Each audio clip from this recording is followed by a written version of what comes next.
রাজু। আচ্ছা কাঞ্চন, তুই কান্নাকাটি করলে কি কাশেম ভাই ফিরে আসবে? চল ভাত খাবি। না, দুপুরের সময় তোদের গ্রামের মান্নু ভাইয়ের সাথে দেখা হলো। ঢাকা থেকে এসেছে, বললো কুমিল্লা ক্যান্টনমেন্টের সব বাঙালি মিলিটারি নাকি মারা গেছে। যদি মারা গিয়েই থাকে কি করতে পারবে? এমনি অসংখ্য কাশেম ভাই রক্তের বিনিময়ে আসবে স্বাধীনতা। মনকে আরো শক্ত কর,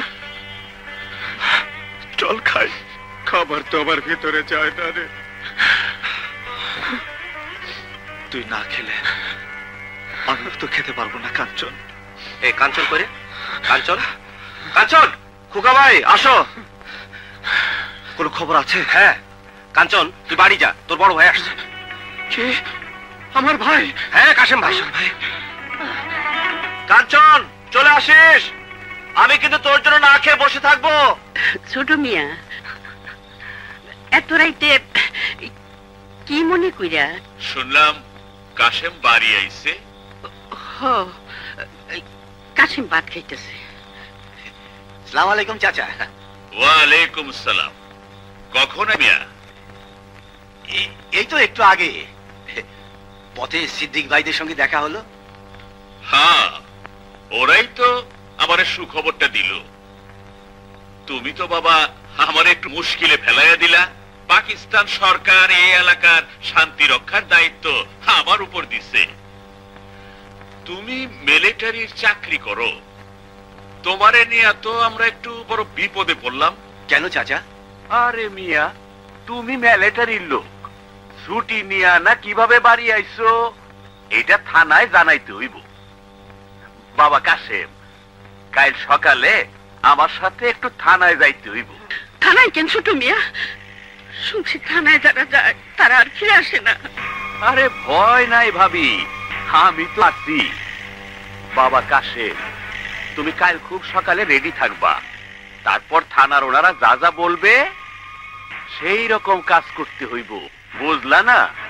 কোথা থেকে সব আবার রেপোর্ট টেপোর্ট আইসা যাইব, পর বিপদ চলে আসবো। রেডি থাকো কিন্তু মিয়া। পুরো গ্রামের বিপদ এখন তুমি একাই। ভাই, কাঞ্চন,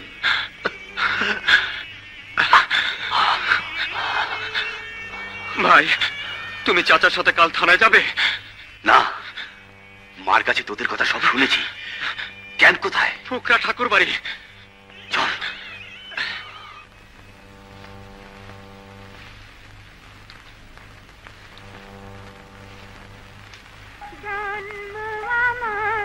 হে কি কাশেম?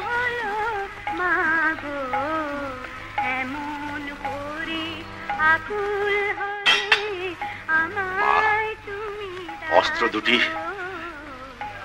তোমার দুই ছেলের হাতে তুলে দাও।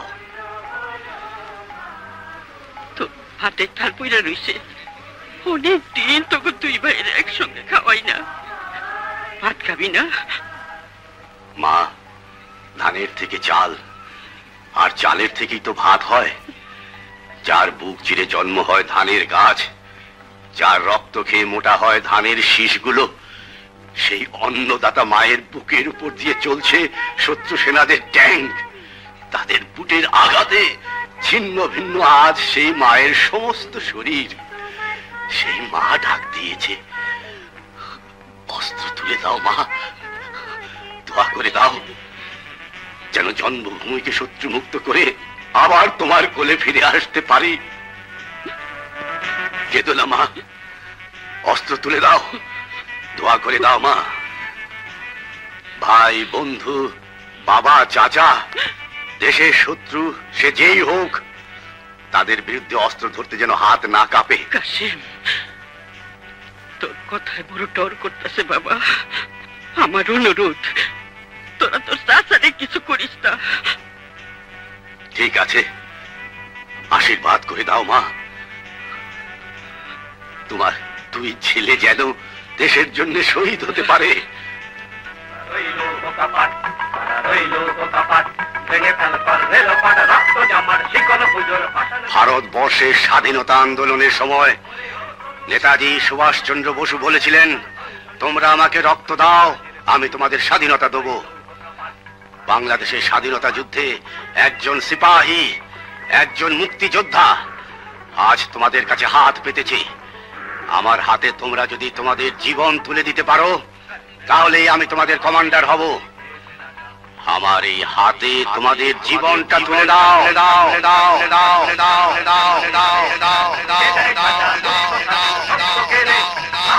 কথা দাও, নিশ্চিত মৃত্যু জেনেও পিছু হটবো না।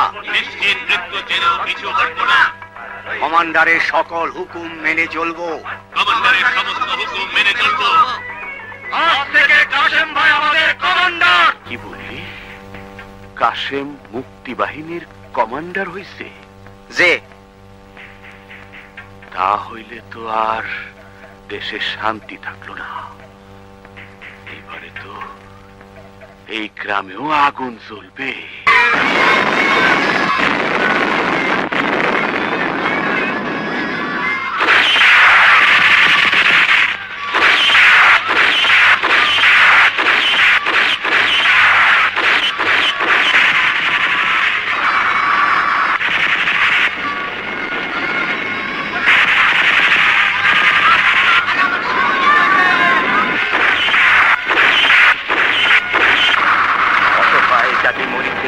জানে না সন্তরণ কান্ডারি, আজ দেখিব তোমার মাতৃ মুক্তিপণ। হিন্দু না ওরা মুসলিম, ওই জিজ্ঞাসে গুঞ্জন। কান্ডারি বল ডুবিছে মানুষ সন্তান মোর মার। গিরিশঙ্কর ভীরু যাত্রীরা দুর্গর যায় বাজ। পশ্চাৎ পথযাত্রীর মনে সন্দেহ জাগে আজ। কান্ডারি ভুলিবে কি পথ, সেজিবে কি পথ মাছ। করে হানাহানি তো জানি নিয়াছে মহাভার। কান্ডারি তব সম্মুখে ওই পলাশির প্রান্তর। বাঙালির হলো যে থাকাইলের খঞ্জন।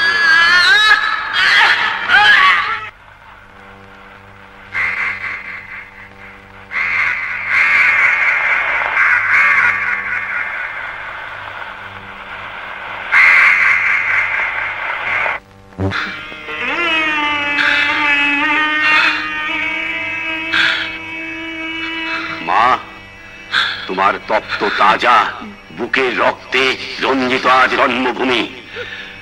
তোমার মৃত্যু তো কোনো লাঞ্ছনার মৃত্যু নয়, তোমার এই মৃত্যু হে জাতির গর্ব। যে দেখো মা, তোমার গর্বিত দুটি সন্তান, দুজন সিপাহী, দুজন মুক্তিযোদ্ধা তোমার রক্ত ছুঁয়ে দেশকে শত্রুমুক্ত করার শপথ নিচ্ছে। মা, যে আঁচলের নিচে তোমার দুষ্টু সন্তানেরা মুখ লুকাতো, যে আঁচল দিয়ে তোমার সন্তানদের চোখের পানি মুছিয়ে দিয়েছ, যে দেখো মা, সেই চোখে আজ আর পানি নেই, সেই চোখ আজ রক্ত লাল। সে আঁচল দিয়ে আজ আর চোখ মুছবো না, এ আঁচল দিয়ে আজ কাপড় বানালাম। কাশেম মিয়া, এখন কাইন্দা কোনো লাভ নাই। এই গ্রামে আগুন জ্বালাইছো তুমি, তোমার মায়ের মৃত্যুর জন্য দায়ীও তুমি। আমার মায়ের এই মৃত্যু যদি আমার জন্য হয়ে থাকে, এ আমার গৌরব। আমার মা দেশের গর্ব, আমার মা একজন বীরাঙ্গনা, এ জাতির ইতিহাস। কিন্তু চাচা, তুমি এ জাতির কলঙ্ক। একজন বীরাঙ্গনা মায়ের সন্তান হয়ে সে কলঙ্ক আজ মুছে দিলাম।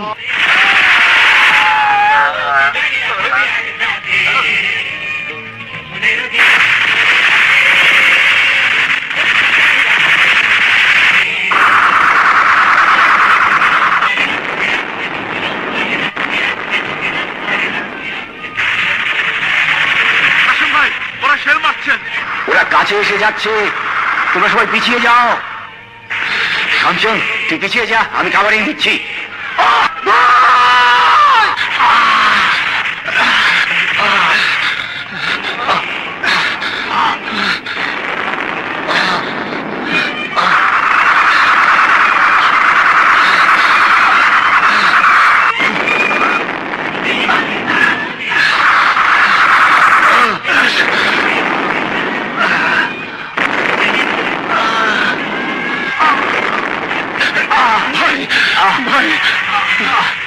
কাঞ্চন, কাঞ্চন, আমি আর বেশিক্ষণ বাঁচবো না। আমাকে নিয়ে যেতে পারবি না? আমার কাছে আয়। কাঞ্চন, আমি স্বাধীনতা দেখে যেতে পারলাম না। দেশ কিন্তু স্বাধীন হবেই। আমার বড় স্বপ্ন ছিল স্বাধীন দেশের মুক্ত আকাশে পথ পথ করে একটা পতাকা উঠবে, আর সেই পতাকার নিচে দাঁড়িয়ে আমি একজন সিপাহী পতাকাকে সালাম করব, পতাকাকে উঁচু করে রাখার জন্য চিরকাল যুদ্ধ করব। পারলাম না। কাঞ্চন, মৃত্যুর সময় আমি জেনে যেতে চাই আমার ভাই একজন সিপাহী হবে, আমার সেই স্বপ্নকে বাস্তবায়িত করবে। আমাকে কথা দে কাঞ্চন, দেশের সাথে কোনো দিন বেইমানি করবি না। কথা দিলাম। কঠিন পরীক্ষা দিয়ে প্রমাণ দিতে হবে। বলো কি পরীক্ষা? যুদ্ধক্ষেত্রে একজন সিপাহী আহত হবার পর যদি তাকে নিরাপদ স্থানে নিয়ে যাওয়া না যায়, আহত অবস্থায় তাকে যুদ্ধক্ষেত্রে রেখে যেতে নাই। ভাই কাঞ্চন, এই অবস্থায় এখান থেকে আমাকে নিরাপদ স্থানে নিয়ে যেতে পারবি না।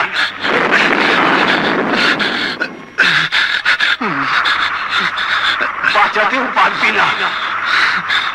আমি খুব কষ্ট পাচ্ছি। আমাকে শান্তি দে। ঘুমি কর ভাই। এটা না সিপাহীর ধর্ম। মৃত্যুর সময় আমি অন্তত এইটুকু সান্ত্বনা নিয়ে যেতে চাই, আমার একটি ভাই সিপাহী হয়েছে। আমাকে আমাকে প্রমাণ দে তুই একজন সিপাহী।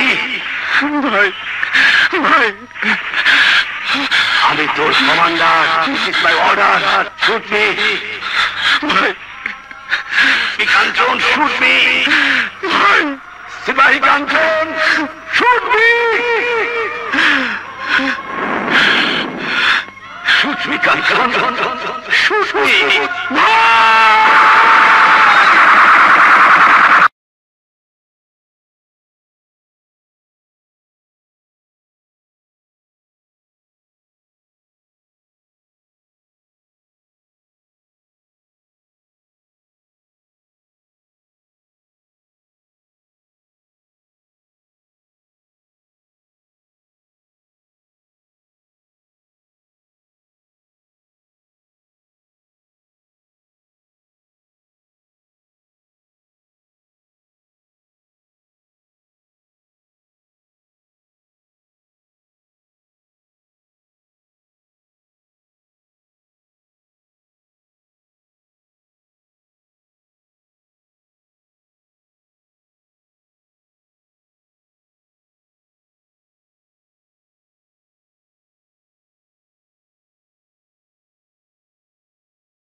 বিশ্ববিদ্যালয়ের শেষ ডিগ্রি নিয়ে আজ আমি একজন পুলিশ ইন্সপেক্টর, আইন শৃঙ্খলা রক্ষাকারী বাহিনীর একজন সদস্য। তোমার মৃত্যুর সময় যে সিপাহীকে তুমি জন্ম দিয়েছিলে সে মরেনি। দোয়া করো অন্যায়ের বিরুদ্ধে রুখে দাঁড়াতে আমি যেন শক্তি পাই। স্বাধীনতা রক্ষার জন্য আমার হাতের অস্ত্র যেন উন্নত থাকে। আমার যতটুকু ক্ষমতা আছে তা দিয়ে যেন দেশকে দুর্নীতি মুক্ত করতে পারি।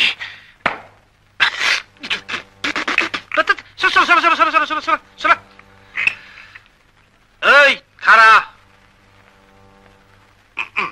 খাইছে রে, ফাও খাইতে তো রাজি না, কিন্তু ওই 2 টাকা দে।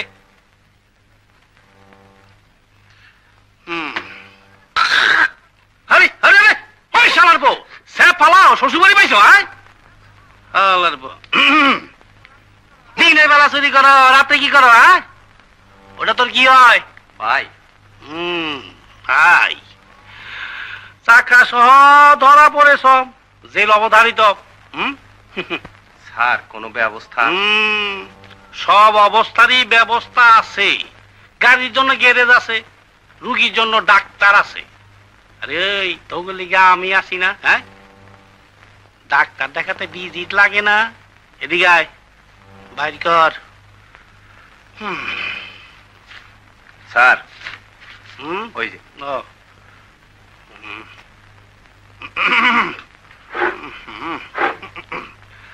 কত? 200 স্যার। কত? 200। আরে আমার বই গরম বাজারে 200 টাকায় হয়? তোকে আক্কল জ্ঞান নাই, কমপক্ষে কেসে 1000 টাকা দিবি। আর ওই শালার বউ একটা চাকা খুইলা বেচতে পারলেই তো 2000 টাকা পাস। হ্যাঁ তবু স্যার একটা কিছু করেন আমার। সবাই ভিতরে আসুন।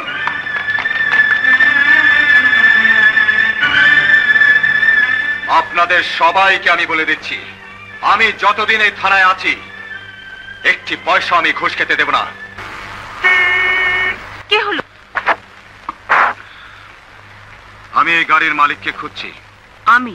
কি প্রয়োজন? গাড়িটা এখান থেকে সরাতে হবে। কি কারণ? কারণ this is no parking area, এখানে গাড়ি রাখা নিষেধ। আমি জানি এবং জেনেই রেখেছি। জেনেই রেখেছেন? না না না না, চোখ উল্টানো কিছুই নেই। আপনার পোশাকে বলে দিচ্ছে আপনি কে। এই যে সাহেব, আপনি নিশ্চয়ই এই এলাকার আইন শৃঙ্খলা রক্ষার দায়িত্বে আছেন। সব জায়গায় কিন্তু আইন চলে না। আইন শৃঙ্খলা রক্ষা করার দায়িত্ব যাদের উপর নিয়োজিত, তাদেরই দায়িত্ব রয়েছে আইনকে সব জায়গায় সমানভাবে প্রয়োগ করা। আপনার পরিচয়টা জানতে পারি কি? আমার পরিচয়টা শুনলে আপনি এক্ষুনি এখান থেকে একটি নেংটি উদয়ের মতো দৌড়ে পালাবেন। তাহলে আর শুনে দরকার নেই, কারণ যে কোনো অবস্থাতে এই পোশাক আমাকে এখান থেকে পালাতে দেবে না। আপনি যেই হন না কেন, গাড়িটা এখান থেকে সরিয়ে নিন, না হলে ফাইন করে দেব। গাড়িটা এখানেই থাকবে। থাকবে না? থাকবে। সরি, গাড়িটা এখানে না থাকার জন্য আমার যে সামান্য ক্ষমতাটুকু আছে তা আমি ব্যবহার করতে বাধ্য হচ্ছি।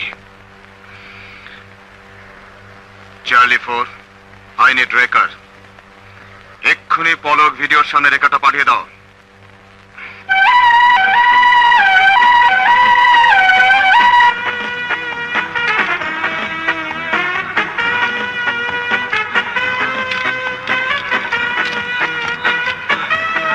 সাহেব, এটা কিন্তু একটু বাড়াবাড়ি হয়ে যাচ্ছে।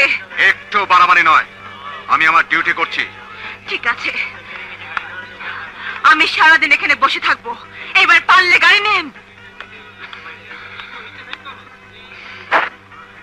এখনো বলছি গাড়িটা সরিয়ে নিন, না হলে কিন্তু আপনাকে শুদ্ধ গাড়িটা নিয়ে যাব। চাকরির ভয় নেই? থাকলেও কিছু করার নেই, ডিউটি আমাকে করতে হবে। এই চলো গাড়ি, এই চলো। ভালো হচ্ছে না কিন্তু, ফলাফল খুব খারাপ। আমি দুঃখিত, জেনেও আমাকে করতে হচ্ছে পোশাকের জন্য। আমি কিন্তু দেখে নেব, আপনাকে নেক্সট ডে বানিয়ে ছাড়বো। Remember it.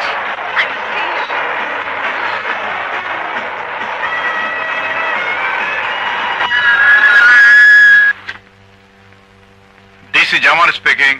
আব্বু, আমি ধানমন্ডি থানায় এখন অ্যারেস্ট। তার মানে? এই থানার ওসি আমাকে অ্যারেস্ট করেছে, আর কি সব আজে বাজে কথা বলছে। ওই দেখো আবার কেমন করে তাকায়। কোনো মানে জানতে চেও না, কিচ্ছু বলা সম্ভব না। তুমি এক্ষুনি 5 মিনিটের মধ্যে এখানে চলে এসো।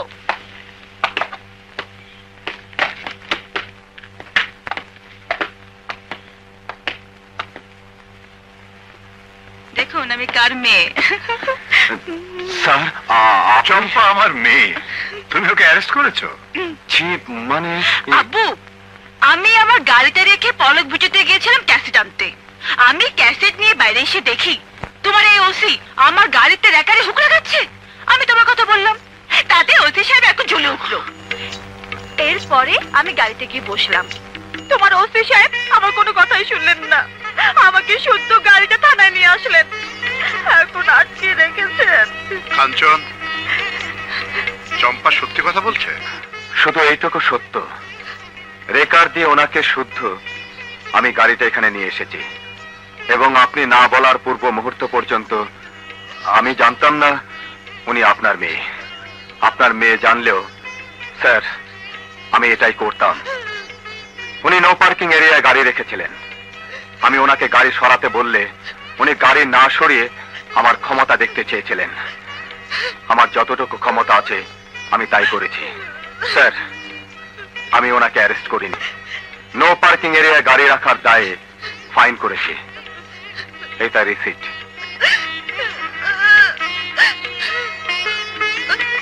নাও নাও, যাও গাড়িতে গিয়ে বসো, যাও।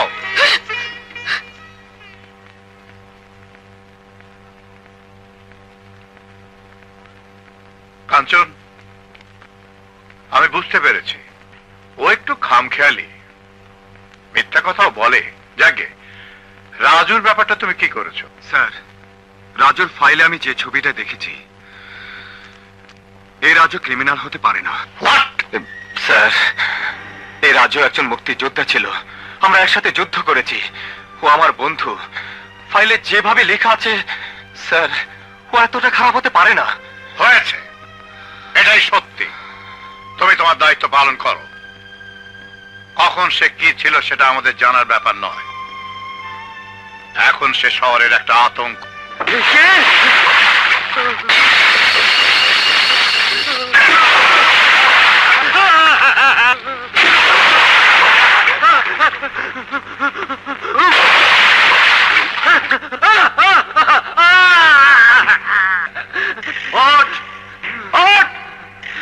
বল, প্রতি মাসে আমাকে তুই 2000 টাকা দেব?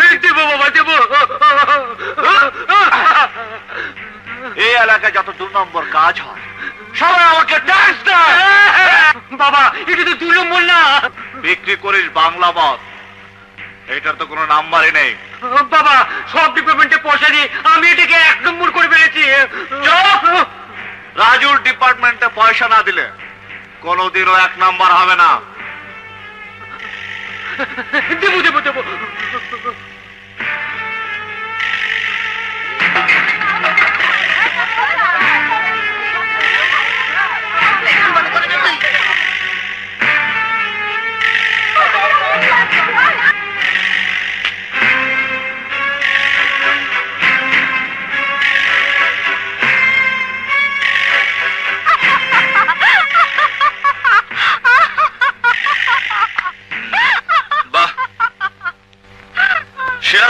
আলেয়ার হাসি।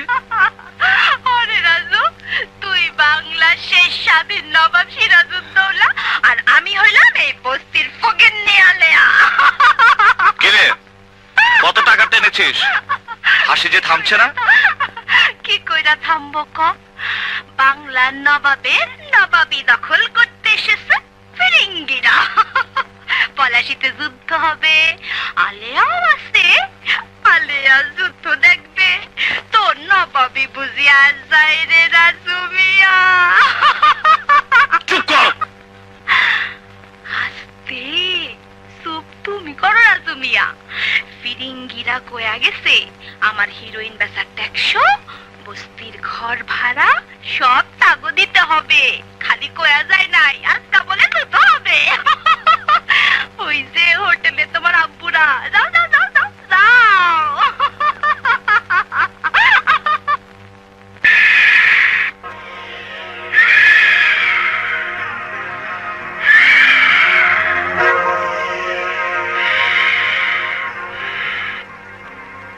রাজু বস্তির ভাড়া ফুলিকে দিয়ে হিরোইন বিক্রি করে শুনলাম বেশ মাল কামাচ্ছিস, কিছু ট্যাক্স নিতে এলাম।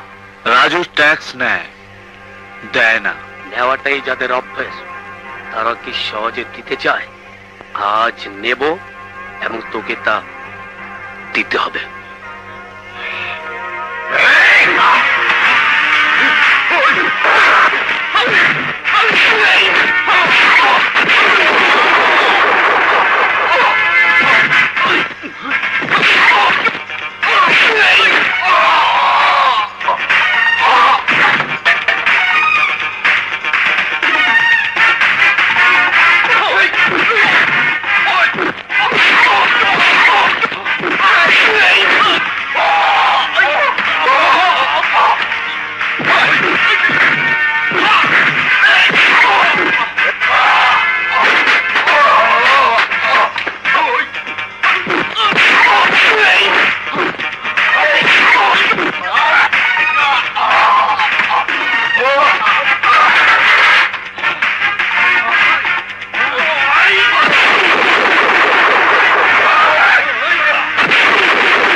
রশি নিয়ে আয়, আমি তাকে বেঁধে রাখবো। এখান থেকে নেওয়ার জন্য তোর কোন বাবা থাকলে তাকে খবর দে। খবর দিতে হবে না, আমি নিজে এসেছি। সালাম ওসি সাহেব, সালাম। শুনেছি আপনি নতুন এসেছেন। আমি জানি 2 নাম্বারকে 1 নাম্বার করতে হলে আপনাদের কিছু মাল দিতে হয়। আপনি চলে যান, প্রতি মাসের ট্যাক্স 1 তারিখেই পাবেন। ওরা একটি ফুলকে বাঁচাবো বলে যুদ্ধ করি।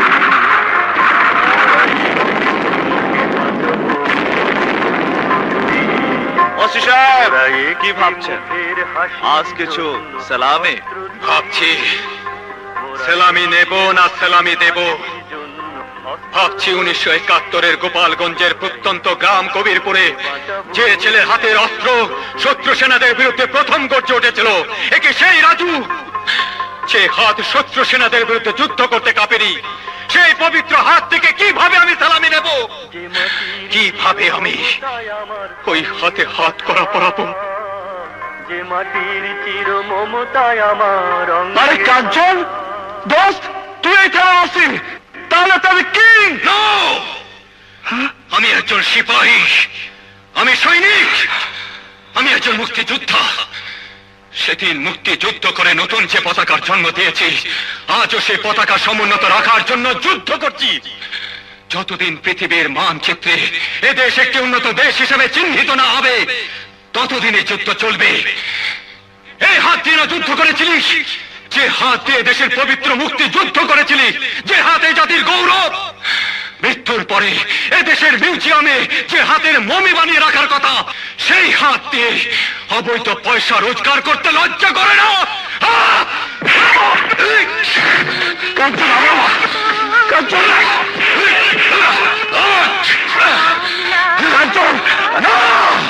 কোন মুক্তিযোদ্ধা খারাপ হতে পারে না। তুই আমাকে সাথে মানিস না, আমার এই হাত তোর গায়ে লাগবে না।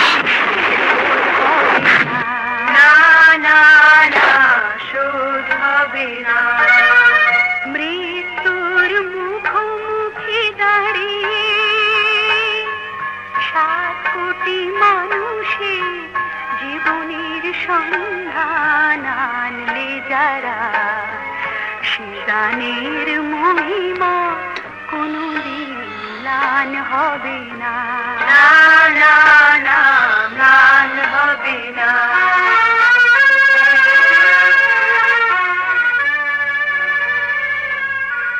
কাঞ্চন চলে আসিস, আমি কিন্তু তোর জন্য না খেয়ে বসে থাকবো।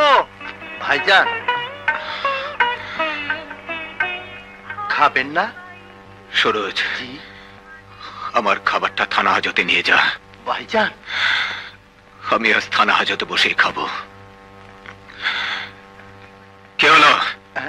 খাবারটা থানা হাজতে পাঠিয়ে দে।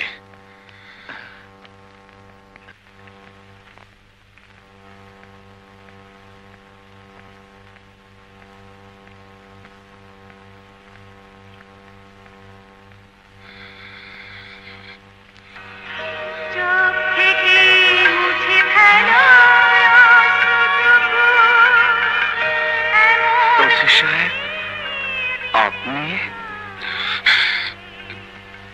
রাজু, আমি কাঞ্চন, তোর দোস্ত। 21 বছর এই বুকটা কারোর সাথে মেলাতে পারিনি রাজু। 21 বছর তোকে দিয়ে একসাথে ভাত খেতে পারিনি। হায় রাজু, একসাথে খাই। একটু আগে ধানমন্ডি থানার ওসি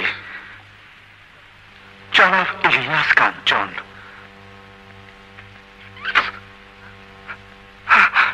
যার খুশিতে এখন নাক দিয়ে আমার রক্ত ঝরছে, সে তাকে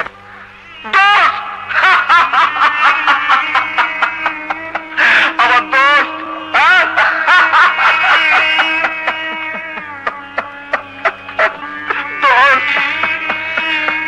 রাজু, এই দেখ, আমার গায়ে পুলিশের পোশাক নেই। আমি কাঞ্চন, আমি গোপালগঞ্জের কাঞ্চন। তুই দোষ গলাগলি করে ঘুরে বেড়াতাম, তুই দোষ একসাথে খেলতাম। আমি সেই কাঞ্চন, একসাথে দুইজনে যুদ্ধ করেছিলাম রাজু। রাজু, সেটা এখন বেদনার স্মৃতি। মুক্তিযুদ্ধে সময়টুকু মনে হয় জীবনের কলঙ্কিত অধ্যায়। রাজু, একজন মুক্তিযোদ্ধা একটি স্বাধীন দেশের গৌরব। এদেশের মুক্তিযোদ্ধারা সর্বকালে সর্বশ্রেষ্ঠ সন্তান। একজন মা যেমন একটি সন্তানকে জন্ম দিয়ে তাকে ফেলে দিতে পারে না, তেমনি কোনো মুক্তিযোদ্ধাও দেশের সাথে বেইমানি করতে পারে না। তুই কেন থানা হাজতে? তোকে নিয়ে তো ইতিহাস লেখা হবে। তা না হয়ে আজ তোর নামে থানার ক্রিমিনাল ফাইলে রিপোর্টের পর রিপোর্ট লেখা হয়েছে কেন? ঐতিহাসিকরা মুক্তিযুদ্ধের ইতিহাসে আমার নাম লিখেছে কিনা আমি জানি না, তবে থানার ফাইলে ক্রাইমের যে ইতিহাস লেখা হয়েছে তা লিখেছে তোর মতো একজন পুলিশ অফিসার। রাজু, হ্যাঁ, দেশ স্বাধীন হলো, অস্ত্র জমা দিয়ে ফিরে গেলাম কলেজে। কলেজের পরে তুই গেলে রাজশাহী ইউনিভার্সিটিতে, আমি গেলাম ঢাকা ভার্সিটিতে। একই ক্লাসে একটি মেয়ের সাথে পরিচয় হলো, পরিচয় থেকে ভালোবাসা। হই হুল্লোড়ের মধ্যে কাটতে লাগলো দিনগুলো।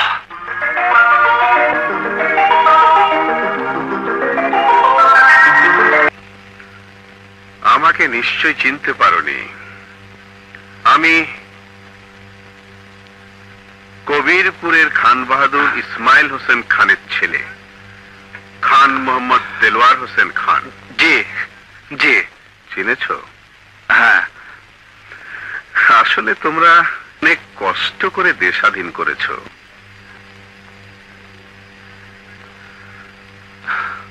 ফল ভোগ করছো। তোমার পায়ে ওটা বিদেশি জুতো না? হ্যাঁ। আচ্ছা, তোমার দাদার কথা মনে আছে? ছোটবেলায় দেখেছি, অল্প অল্প মনে পড়ে। তোমার দাদার সামনে দুটো দাঁত ভাঙা ছিল। তোমার দাদা ছিল আমাদের পেয়াদা। আমি তখন খুব ছোট। তোমার দাদা একদিন আমাকে জুতো পরাতে গিয়ে ফিতে বাঁধতে পারছিল না, একটা লাথি মেরেছিলাম, এক লাথিতেই সামনে দুটো দাঁত ভেঙে গেল। কচি, তোমার বাবা ঢুলে ঢুলে হাঁটতো বলে তাকে আমরা কচ্ছপ বলে ডাকতাম। আর তোমাদের বাপ দাদা 14 পুরুষ ছিল, আমাদের রায়ত, প্রজা, গোলামি বলতে পারো। গোলামের ইতিহাস বলা কি আপনার শেষ হয়েছে? শেষই বলতে পারো। দেশ স্বাধীন হয়েছে, তাই তো তুমি রাজু, কচিমুদ্দির ছেলে, আমার ড্রয়িং রুমে আমার সামনে সোফায় বসে আছো, তাও আবার জুতো পায়ে। তখন একটা সময় ছিল আমাদের বাড়ির সামনে দিয়ে কেউ জুতো পায়ে দিয়ে হাঁটতো না। জানেনই তো দিন বদলায়। এই ভারতবর্ষ মোগলদের পতন হয়েছে, ইংরেজদের পতন হয়েছে, তারপর আপনাদের। তুমি কি মাইন্ড করছো? যা সত্যি তাই বললাম। কচিমুদ্দি অর্থাৎ তোমার বাবা আমাদের বাড়ির চাকর। স্টপ! কচিমুদ্দির ইতিহাস বন্ধ করুন। একটা কথা মনে রাখবেন খান সাহেব, স্বাধীনতা যুদ্ধে কচিমুদ্দির ছেলেরা সেদিন অস্ত্র ধরেছিল শুধু নতুন পতাকার জন্ম দেওয়ার জন্য নয়, তাদের অধিকার আদায়ের জন্য। এই অধিকার আদায়ের জন্য প্রয়োজন হলে তারা আবার অস্ত্র তুলে নেবে। খান সাহেব, আমার দুর্ভাগ্য যে তোমার পরিচয় আমি আগে জানতে পারিনি। জানতে পারলে কোনোদিনও তোমার সাথে আমার সম্পর্ক তো দূরের কথা, ছায়াও মারাতাম না। তোমার বাবার লাঠিতে আমার দাদার দাঁত ভেঙেছিল, এ কথা আমি কোনোদিন ভুলতে পারবো? No, never, impossible. Get out, I say get out, get out.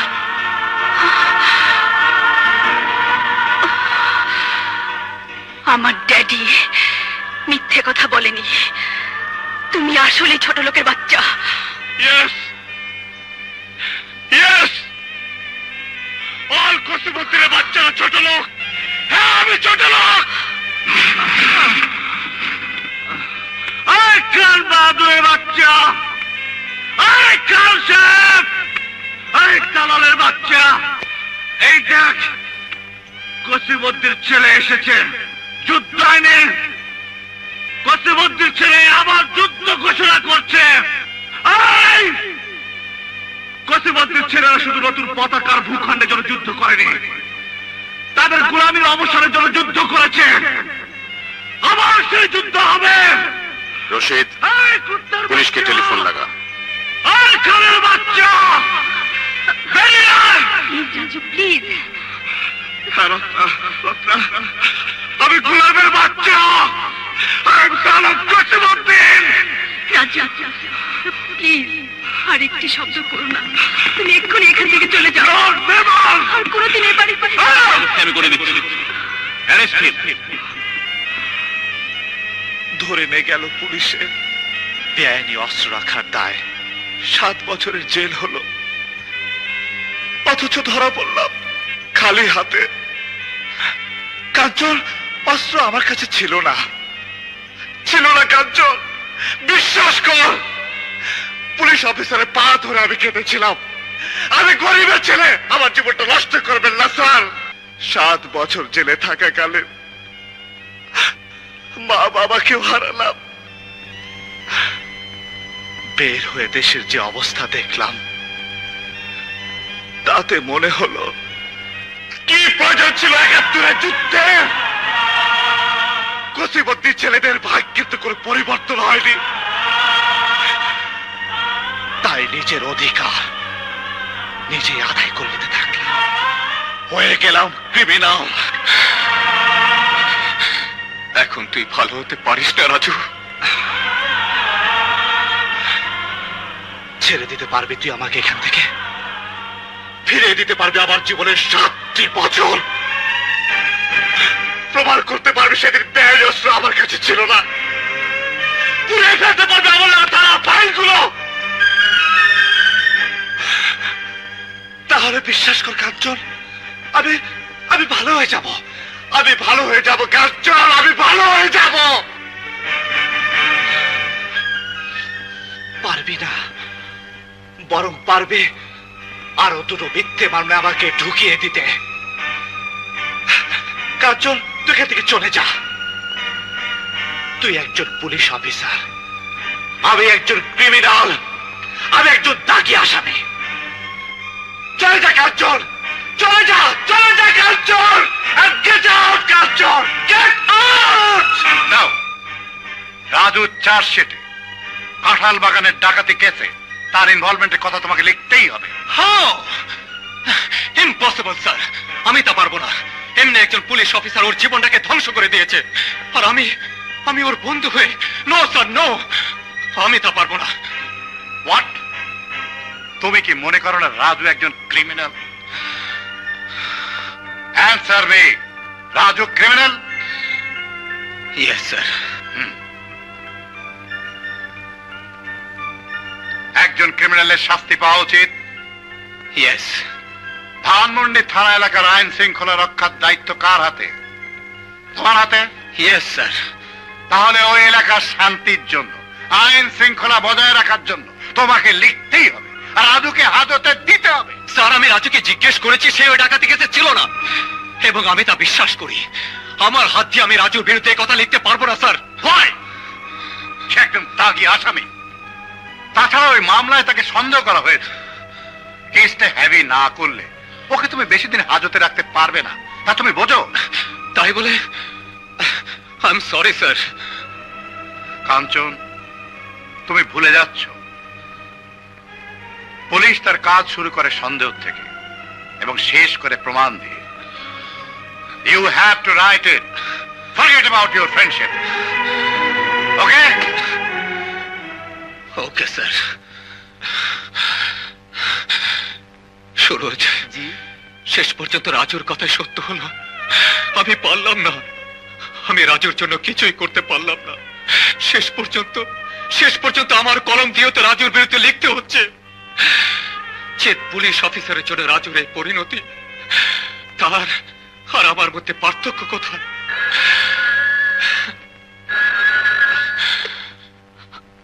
Hello hello, OC সাহেব। জি বলছি। আমি 18 নম্বর কলাবাগান দিলের হোসেন খানের বাড়ি থেকে বলছি। আমাদের বাড়ি ডাকাতি হচ্ছে, আমি আর কিছু বলতে পারলাম না। বাঁচাও!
আমি ওর উপযুক্ত শাস্তির ব্যবস্থা করতে পারবো।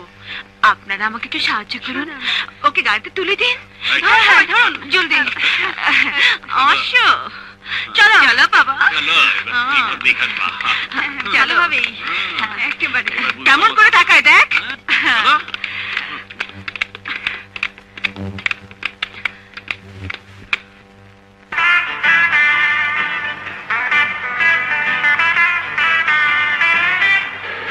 সাহেব, এখন আপনার আইন কোথায়? মানে বোঝেননি? আপনার চাকরিটা এখন চলে যাবে। কি অপরাধে? অপরাধ বদমাইশি। বদমাইশি? হ্যাঁ, আপনি আমার ঘরে ঢুকেছিলেন বদমাইশি করতে। ও, আমি ল পাস। যখন কোর্টে কেস হবে তখন বুঝবেন। বুঝতে পেরেছি। কিন্তু কোর্টে যদি আমি সত্যি কথা বলি তাহলে তো চাকরি থাকবে না। হ্যাঁ? আমি যদি বলি আমি আপনার সাথে বদমাশি করেছি, তখন তো উকিলরা বলবে আপনি রাজি ছিলেন কিনা, কিভাবে করলাম। কই আসুন। কি ব্যাপার চম্পা? রত্না, কাঞ্চন সব একসাথে কোত্থেকে? আমি বলছি, আমাকে বলতে দিন। আব্বু, আমরা দুই বান্ধবী মার্কেটিং এ বেরিয়েছিলাম। জানোই তো দেশটা একেবারে গোল্লাই গেছে, রাস্তাঘাটে হাইজ্যাকার একেবারে ভর্তি। নিউ মার্কেটের দোকান থেকে বেরোচ্ছি, হঠাৎ একটা লোক আমার গলার চেনটা ছেড়ে নিয়ে দৌড়। আমি চিৎকার করলাম, সবাই পাথরের মতন দাঁড়িয়ে দেখলো। বিশ্বাস করো আব্বু, বম্বের নায়ক মিঠুন, অনিল কাপুর, সালমান খান, অমিতাভ বচ্চন সব ফেল। বাজ পাখি, একেবারে বাজ পাখির মতন করতে গেছে ছুটে এলো কাঞ্চন সাহেব। ছো মেরে ধরলো ছেলেটাকে, ফিরিয়ে দিল চেন। ভাবলাম ধন্যবাদটা আব্বুর সামনে গিয়ে দেবো। ধন্যবাদ অতি সাহেব, চলি আব্বু। চল। Thank you OC. Excuse me sir, আপনার মেয়ের সাথের মেয়েটিকে কেন চেনো না? চেনার তো কথা। তোমার বাড়ি গোপালগঞ্জে না? জি স্যার। তোমাদের গোপালগঞ্জের নাম করা লোক দেলোয়ার হোসেন খান আমার বন্ধু, তারই মেয়ে। ও হ্যাঁ স্যার। স্যার স্যার ওদের বাসা কি কলাবাগান? হ্যাঁ। এক্সকিউজ মি স্যার, আমি একটু ওই মেয়েটির সাথে কথা বলতাম। ঠিক আছে, যাও। Thank you. এই যে শুনুন, আপনি রাজুকে চেনেন? কোন রাজু? ভার্সিটিতে পড়তো এক রাজু, তাকে চিনতাম, কিন্তু সে মরে গেছে জেলখানায়।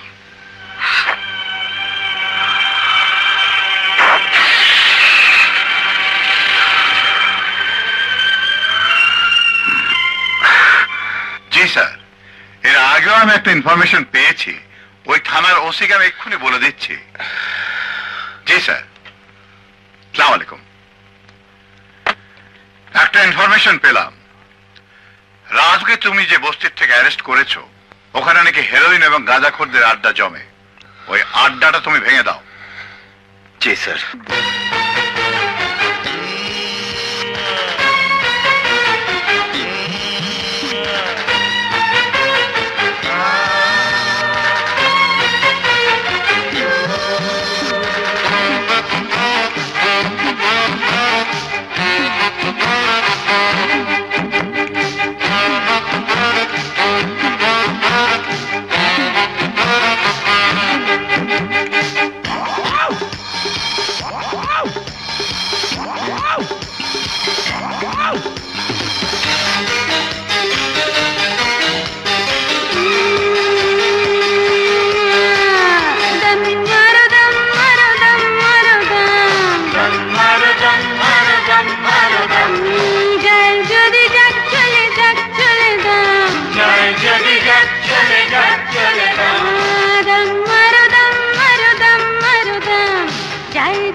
Dum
ফুলের ঘর কোনটা?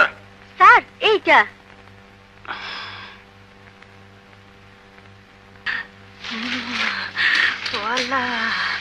আমার কেউ ঘরে কে? মামা নাই। মামা? ও আমি তোর মামা না, আমি থানা থেকে এসেছি। থানা থেকে এসেন? ওরে বাবা রে, ওরে বাবা রে। আসসালামু আলাইকুম স্যার। আসসালামু আলাইকুম। আরে বাবা রে, আপনি কে লেগেছেন স্যার? তোর ঘরে হিরোইনের আড্ডা বসে। হিরোইন? স্যার গো, আমি কোনো দিন হিরোইন দেখি নাই, সিনেমা হলে দেখছি। আমার ঘরে যদি কোনো হিরোইন আইতো তাহলে আমার ঘর ধন্য হয়ে যেত। মিথ্যে কথা বলার চেষ্টা করলে পেটের চামড়া তুলে ফেলবো। সিনেমার হিরোইন? হিরোইন ছিল না। হিরোইন খায়, তুই খাস। এখানে হিরোইন খাওয়া আগে জমে, তুই বিক্রি করিস। ওরে আমার স্যার গো, ওরে আমার আল্লাহ, একে কথা শোনালেন স্যার? স্যার আমার শরীর হাতে দেখেন স্যার, শরীরে সব সময় থাকে স্যার। শরীরে জ্বর? চোরা বেটি, শোন, নিজে তো শেষ হয়েছিস, দেশের আর 10টা ছেলে মেয়েকে নষ্ট করবি না।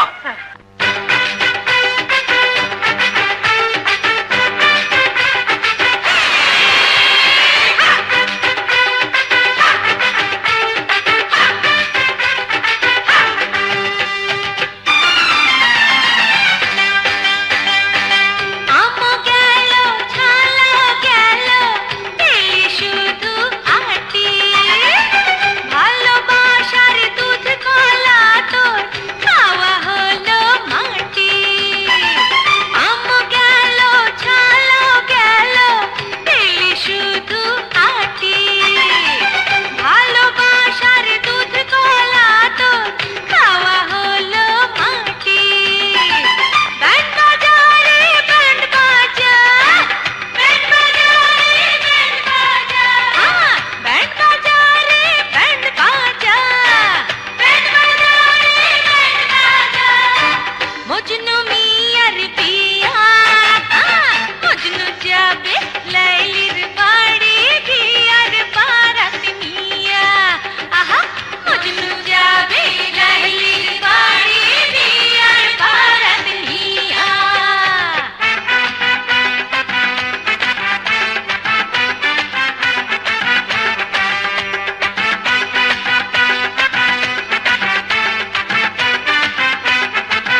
কি গাধা ভাইরে গরু হয় কি ছাগল কাকের সঙ্গে কোকিলের প্রেম কাকের সঙ্গে কোকিলের প্রেম দেখাছে কোন পাগল ব্যান্ড বাজা রে ব্যান্ড বাজা ব্যান্ড বাজা রে ব্যান্ড বাজা মজনু মিয়ার বিয়া হয় হয় মজনু যাবে লাইলির বাড়ি বিয়ার বারাত নিয়া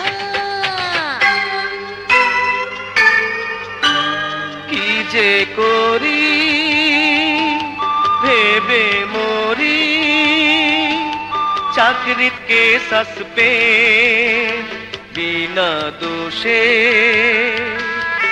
অবশেষে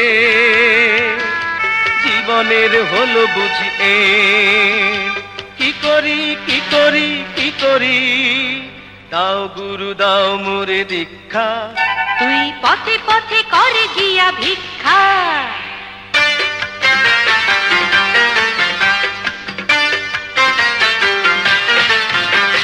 গাড়ি বাড়ি টাকা পয়সা কিছুই রবে না মইরা গেলে কবরেতে জায়গা হবে না গাড়ি বাড়ি টাকা পয়সা কিছুই রবে না মইরা গেলেও কবরেতে জায়গা হবে না এই যে দুনিয়া কিসেরও লাগিয়া এত যত্নে বানাইয়াছো সাই গরিবের জন্য বড় লোকের মনে কোনো দয়া মায়া নাই এই যে দুনিয়া তাহারি ওহো আমার ফকির ভাই তোমার কাছে একটু খানি ভালোবাসা ভিক্ষা চাই তাহারি ওহো আমার ফকির ভাই তোমার কাছে একটু খানি ভালোবাসা ভিক্ষা চাই ও নো নো নো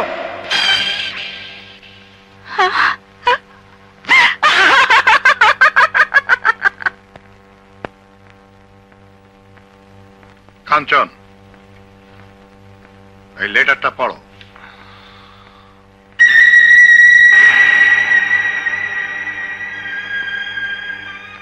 কেন লিখেছ? স্যার, আমার সামনে যে ফাইলগুলো আছে তার সবই আমার লেখা। এগুলোর সাথে মেলালে বুঝতে পারবেন এই লেখা আমার নয়। আমার প্রতি এতটুকু বিশ্বাস রাখবেন স্যার, আমি যা করি তা বলার সৎ সাহস আমার আছে। এই চিঠি আমি লিখিনি, লিখলে অবশ্যই আমি স্বীকার করে নিতাম।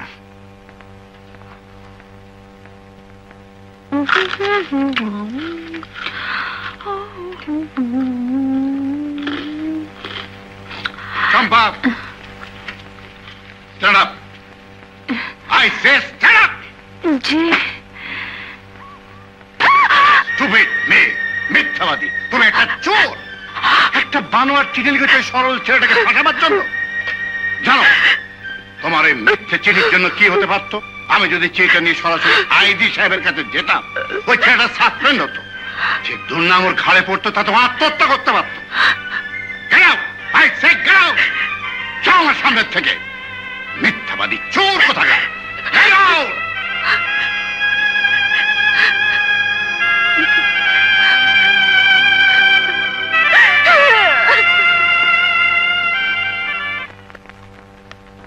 এক্সকিউজ মি ব্রাদার,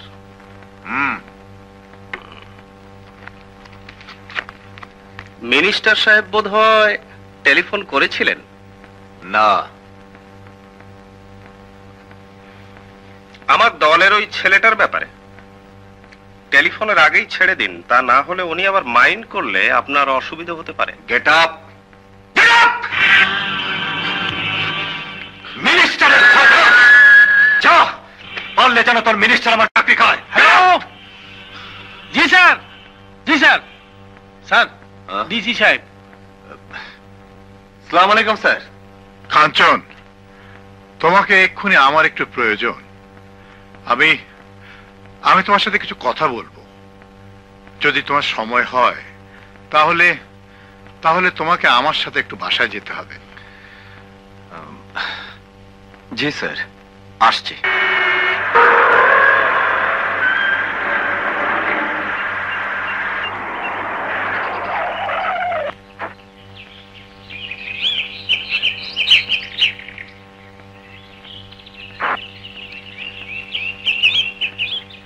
কাঞ্চন, জি, আমি তোমাকে এনেছি ওর সাথে একটা কম্প্রোমাইজ করিয়ে দিতে।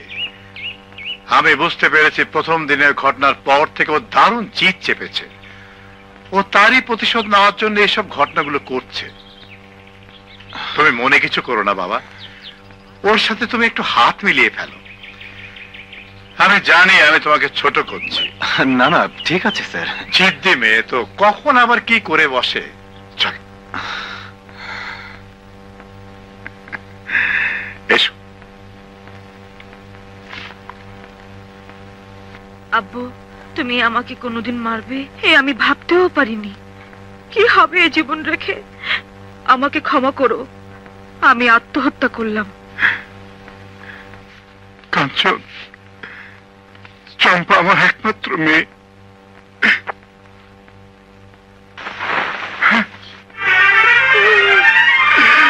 কাঞ্চন, আমার চম্পা রে, আমার চম্পা রে।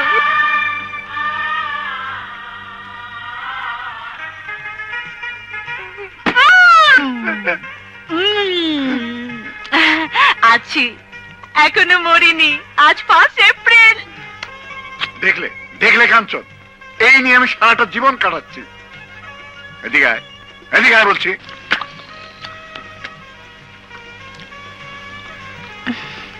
কাঞ্চন তোর কাছে হার মেনেছে। বাবা হাত মেলাও তো। লক্ষ্মী মা, সব ভুলে যা। শোনো, আর কোনোদিন মিথ্যা কথা বলো। হাত মেলাও মা।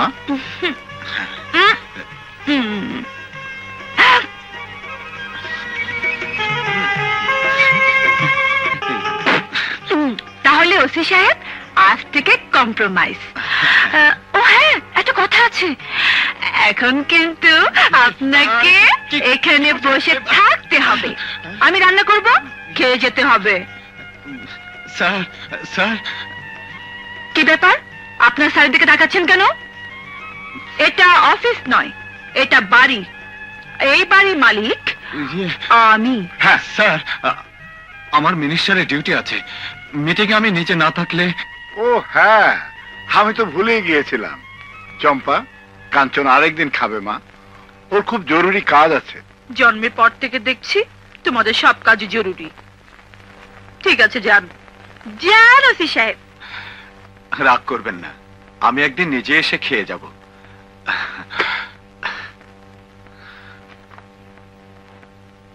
আমার সরকার সব সময় গরিব দুঃখী মানুষের পাশে থেকে তাদের ভাগ্যোন্নয়নের জন্য চেষ্টা করে যাচ্ছে। আমার সরকার এদেশের জনগণের সরকার, গরিব দুঃখী মানুষের সরকার। আপনাদের কাছে আমার আবেদন, আগামী নির্বাচনে আমার সরকারের পাশে থেকে তার হাতকে আরো মজবুত করুন, আরো শক্তিশালী করুন, শক্তিশালী করুন।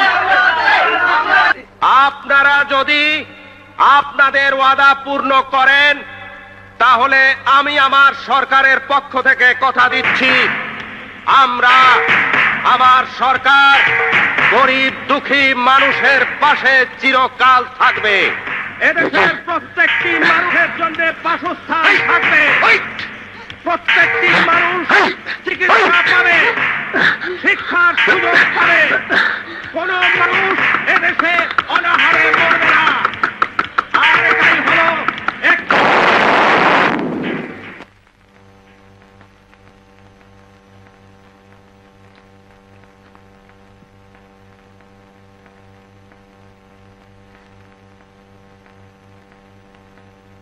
তুই এখন কোথায় জানিস? তুই এখন হসপিটালে, আর এখান থেকে ভালো হলে যাবি হাজতে। কেন তুই মন্ত্রীকে বোমা মারতে গিয়েছিলি? ওই মন্ত্রীর সাথে তোর শত্রুতা আছে? ওই মন্ত্রী মারা গেলে তোর আব্বা মন্ত্রী হতো? তাহলে কেন মারতে গিয়েছিলিস? ওই মন্ত্রী মারা গেলে কি তোর থাকার জায়গা হবে? তুই গাড়িতে চড়বি? তুই ভাত খেতে পারবি? তুই যে টোকাই, সে টোকার বাচ্চায় থেকে যাবি। স্যার, এই টাকা আপনি জানি কি কইলেন? ওই লোকটার নাম মন্ত্রী। ওই লোকটা মন্ত্রী স্যার। ওই লোকটা মরে গেলে আমার কিছু যায় আসে না। এই 50 টাকা আমার কাছে অনেক বড়। আজ 2 দিন ধরে আমি আর আমার নানি না খাওয়া। এই 50 টাকা একজনে দিয়া কইল ওই মিটিং এ এই বোমাটা ফেলবি। জি স্যার। স্যার, ওই অফিসার আমার সামনেই আছে। স্যার, আমি সব অফিসারদের ডেকেছি। জি স্যার, আমি সব ব্যবস্থায় নিচ্ছি। আচ্ছা কাঞ্চন, আর কি কোনো বোমা ছিল ওর কাছে? জি না, একটাই। হাই অফিসিয়ালসদের কাছ থেকে উপর্যুপরি টেলিফোন আসছে। বোমাটা বাস্ট না হলে অবশ্যই তোমারও কিছু করার ছিল না। আপনাদের সবার প্রতি আমার অর্ডার, সামনের ইলেকশনে বোমাবাজি বন্ধ করতেই হবে।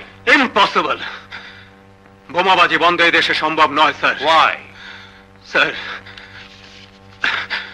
এই 50 টাকার সমস্যা যতদিন না মিটবে ততদিন এই দেশে বোমাবাজি চলবে। What do you mean? দুঃখের হলেও সত্যি স্যার, যে ছেলেটি বোম মারতে গিয়েছিল তার কাছে মন্ত্রীর জীবনের চেয়ে এই 50 টাকা অনেক বড় ছিল স্যার। 50 টাকা, শুধু 50 টাকার বিনিময়ে এদেশের একজন টোকাই অ্যাটম বোম মারতেও দ্বিধা করবে না স্যার, কারণ সে ক্ষুধার্ত। এই 50 টাকা দিয়ে সে ভাত খায়। স্যার, এ আমাদের অক্ষমতায়, আমাদের লজ্জা, এটাই জাতির কলঙ্ক স্যার। স্বাধীনতার 21 বছর পরেও টোকাইদের টিফিন ক্যারিয়ার আমরা ভাত তুলে দিতে পারিনি, কিন্তু বোমা দিতে পেরেছি স্যার। ডোন্ট বি ইমোশনাল কাঞ্চন। কাঞ্চন, আমার বন্ধু রত্নার বাবা দেলোয়ার হোসেন খান, ওর কথাই তোমাকে বলেছিলাম, তোমাদের দেশের ছেলে। জামান, আমার দেশের সাথে খুব একটা যোগাযোগ নেই। তোমার বাড়ি কোন গ্রামে? পরানপুর। আরে, কি যেন নামটা মনে আসছে না। ও হ্যাঁ, রফিকুদ্দিন শেখকে চিনতে? আমার চাচা ছিলেন। জামান, বংশীয় ছেলে। দেশের বাড়ি যাই না তো, কি করে চিনবো এদের? হ্যাঁ, তোমরা কথা বলো, আমি ওদিকে একটু অ্যাটেন্ড করি। স্বাধীনতা যুদ্ধের সময় বোধহয় দেশের বাড়িতে ছিলেন। হ্যাঁ, ওই সময় একবার রাত্রে আপনাদের বাড়ি গিয়েছিলাম, পেলাম না। পরের দিন ভোরে শুনলাম আপনি নাকি সারা রাত পায়খানার মধ্যে লুকিয়েছিলেন। আপনার সারা শরীরে নাকি গু মেখে গিয়েছিল, মুখের মধ্যে নাকি গিয়েছিল। আমি একটু ওদিক থেকে আসি। জামান,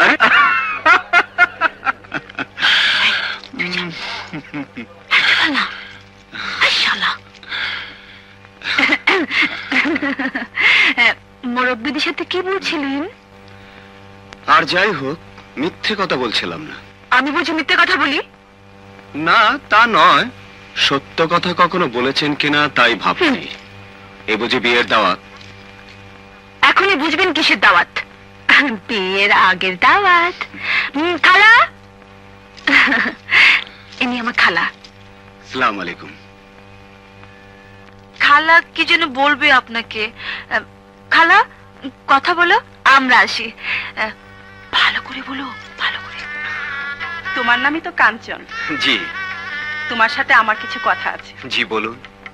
কি আর কথা, খোলাখুলি বলে ফেলি। তোমার সম্পর্কে সব আমরা জেনেছি। তুমি খুব স্ট্রেট ফরওয়ার্ড ছিলে, তাই সোজাসুজি বলি। আমার দুলাভাই তোমাকে খুব পছন্দ করেন, চম্পাও। চম্পাকে বিয়ে করতে তোমাকে কোনো আপত্তি আছে? আমিও তাহলে সোজাসুজি বলি। আমি তো তোমাকেই তালাশ করতেছি। তোমরাই সারা দেশে হেরোইন বেচো? আমি শুনছি হেরোইন বেচলে 14 বছরের জেল, না হয় ফাঁসি।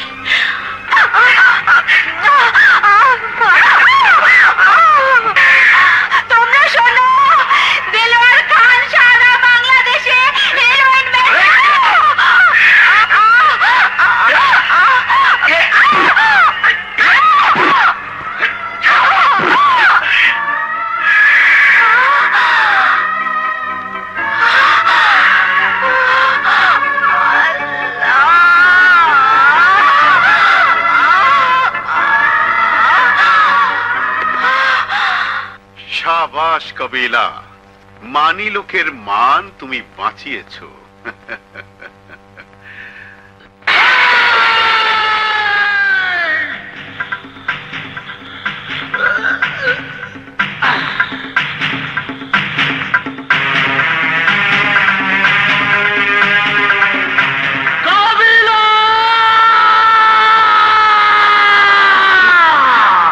রাজু আর আগাইস না, মাল আছে, বুক ঝাঁঝরা করে দেব। আমার নয়, ৭১ পাক সেনারা পারে নাই।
শোনো, তুমি রাজুর কাছ থেকে যে রিভলভারটা পেয়েছো, ওটার নাম্বার যদি B234 হয়, তাহলে ওটা আমার বন্ধু খান সাহেবের রিভলভার, এবং ওটা আজই রাজু ছিনতাই করেছে। জি, ওই নাম্বার। কিন্তু আজ কখন? আরে এই তো আজ বিকেলে, খান সাহেব আমার সামনে। এরা সবাই তোমার দেশে। তুমি অবশ্য জানো রাজু আর খান সাহেবের মধ্যে একটা ঘটনা আছে। রাজু খান সাহেবকে নাকি গুলি করতে চেয়েছিল, আর কাবিলাকে যে ধরেছ, কাবিলাও খান সাহেবের লোক, ওকেও মারতে গিয়েছিল। তুমি ওকে ছেড়ে দাও। না স্যার, তা কেমন করে সম্ভব? আমি ওকে মাতাল অবস্থায় ধরেছি। খান সাহেবের লোক যখন, জামিন হতে কষ্ট হবে না। আমি ওকে কোর্টে চালান করে দিচ্ছি। ঠিক আছে। খান, তুমি কোনো চিন্তা করো না, তোমার রিভলভার তুমি ফেরত পাবে। আর কাবিলার জামিন বেটার তুমি কোর্ট থেকে নিয়ে নাও। রাজু, তুই সবকিছু অস্বীকার করছিস, অথচ ফুলের খুনের আসামি তুই। রিভলভার ছিনতাইয়ের কেস তো তোর বিরুদ্ধে। কাঞ্চন, ফুলের মৃত্যুর কথা আমি এখনো ভুলতে পারিনি। আমার মানসিক অবস্থা খুব খারাপ। একটা সাফ কথা শুনে নে, ফুলিকে আমি খুন করিনি। আর খান সাহেব, রংবাজি অনেক করেছি, প্রতিশোধ দিতে পারতাম, কিন্তু রত্নার জন্য আমি নীরব থেকেছি। খান সাহেবের মুখোমুখি আমি কোনোদিন হতে চাইনি। আমি কেন তার রিভলভার চিন্তাই করতে যাব? তাহলে ফুলিকে খুন করেছে কে? কাবিলা। এবং সেই জন্য আমি তাকে খুন করতে গিয়েছিলাম। কিন্তু ওর মামা কেস করেছে তোর বিরুদ্ধে। আর কাবিলা কেন বা খুন করবে ফুলিকে? ফুলি মরার সময় রাস্তায় চিৎকার করে বলেছিল, খান সাহেব হেরোইন বিক্রি করে, তোমরা পুলিশকে বলে দিও। আর নিজেও হেরোইন খেত, মাঝে মাঝে বিক্রিও করত। আমার মনে হয় ওর মৃত্যুর জন্য এটাই আসল ঘটনা।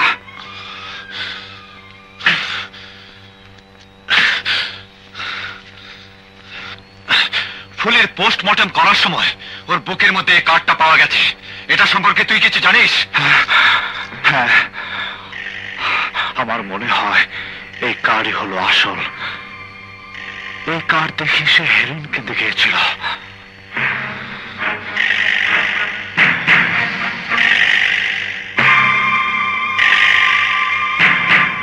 এই কার্ডটা আপনি চেনেন? পুলিশের চোখে ফাঁকে দেওয়ার মতো সমস্ত কায়দা কানুন আপনার জানা আছে, আমি জানি। আর কাবিলা যখন এখানে দাঁড়িয়ে আছে তখন এও বুঝতে পারি আপনার ক্ষমতা অনেক, কারণ কাবিলার মতো আসামিরও আপনি জামিন করিয়েছেন। আর এও জেনে রাখুন, আমি একজন ছোট পুলিশ অফিসার হলেও আমার থেকে আপনি রেহাই পাবেন না। আমি আপনাকে অ্যারেস্ট করে নিয়ে যাব। কি অপরাধে? আপনি বিষাক্ত হেরোইন ব্যবসায়ী। Heroin? Are you a madman? আমি একজন পাগল লোক নই বলেই আপনার কোন রকমের চালবাজি আমার সঙ্গে চলবে না। দেশের আইন কানুন কি এমন হয়ে গেছে যে তোমাদের মতো একজন খুদে পুলিশ অফিসার যে কারুর বাড়ির মধ্যে ঢুকে যে কাউকে অ্যারেস্ট করতে পারে? আমি তোমার শ্বশুরকে টেলিফোন করেছি, সে আসবে। থানায় গিয়ে তার সঙ্গে দেখা হবে। চলুন।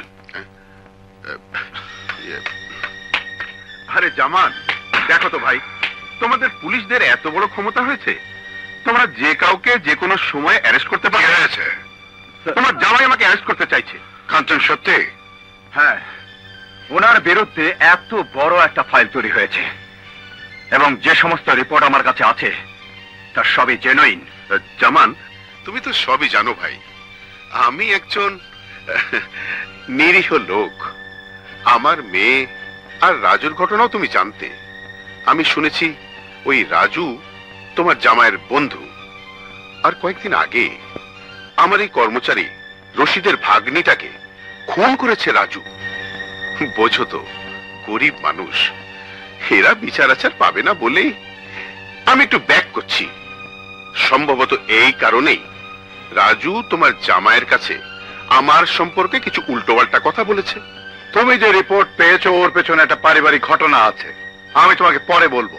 আমি সব জানি, আর জেনে ওনাকে অ্যারেস্ট করতে এসেছি। তুমি চলে যাও। আমি জীবিত থাকতে রাজুর প্রতি আর কোনো অবিচার হতে দেব না। আমি ওকে অ্যারেস্ট করবই।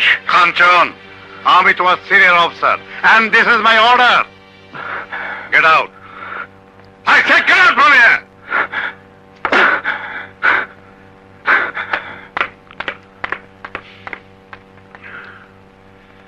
Sorry, Khan. চলে। It's all right. বসো। আমার কাজ আছে। Thank you.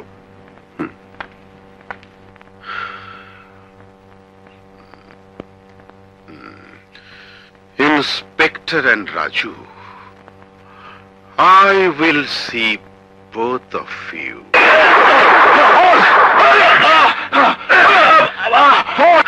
এই কার্ডের আসল মালিক কে? আমি জানি না স্যার, আমি জানি না। জানিস তো বটেই, এটা হলো 71 আর তোর কাছে 45। 71 আলো হিরোইন বিক্রি করতো, তুইও হিরোইন সহ ধরা পড়েছিস। বল এই কার্ডের আসল মালিক কে? আমি জানি না স্যার, আমি জানি না।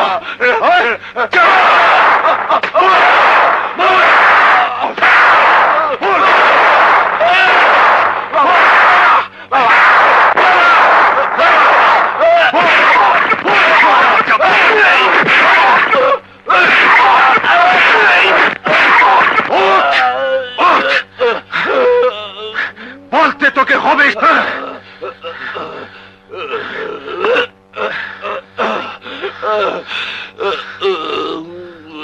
বলবে না, বলবে না, জীবন থাকতে বলবে না। অনেক পরীক্ষা করেই একটা কার্ড আমি দেই। রশিদ, তবুও নুর ইসলাম কার্ড সহ ধরা পড়লো কেন? বস, নুর ইসলামকে আমি পাইনি। এখন কি হবে বস? এদিকে ফুলি মার্ডার, নুর ইসলাম কার্ড সময় ধরা পড়েছে। আমার কিন্তু ঠ্যাং কাটতে আছে। তো সব কাজে ঠ্যাং কাঁপে। কাবিলা,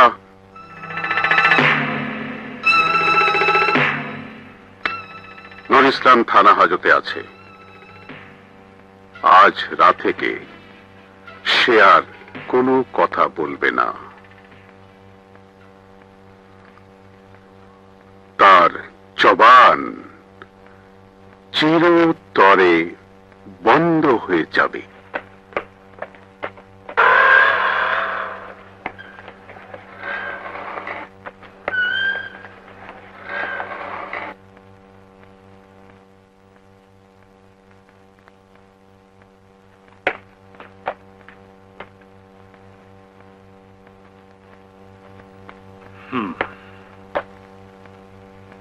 ওসি সাহেব, ওকে হিরোইন সহ আপনি ধরেছিলেন?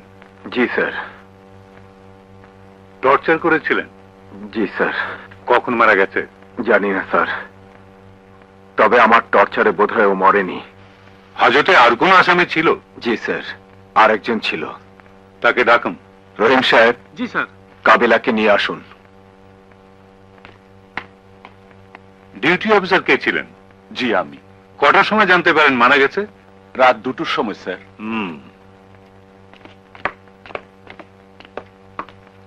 আচ্ছা, এর মৃত্যু সম্পর্কে তুমি কিছু জানো? স্যার, আমারে রাত 9টার সময় পুরো ক্যান্টিনেতে ধরে আনছে। আমি হাজতের মধ্যে গিয়ে দেখি এই লোকটা কোনার মধ্যে মরার মতো পড়ে আছে। সেন্ট্রির কাছে শুনলাম ওসি সাহেব নাকি ওরে অনেক পিটাইছে, অনেক রাইতে দেশ কি টানতেছে। কিছু সময় পর দেখে আর রাও পারে না। পরে ভয় আমি সবাইকে ডাকলাম, সবাই গিয়ে দেখে মরে গেছে।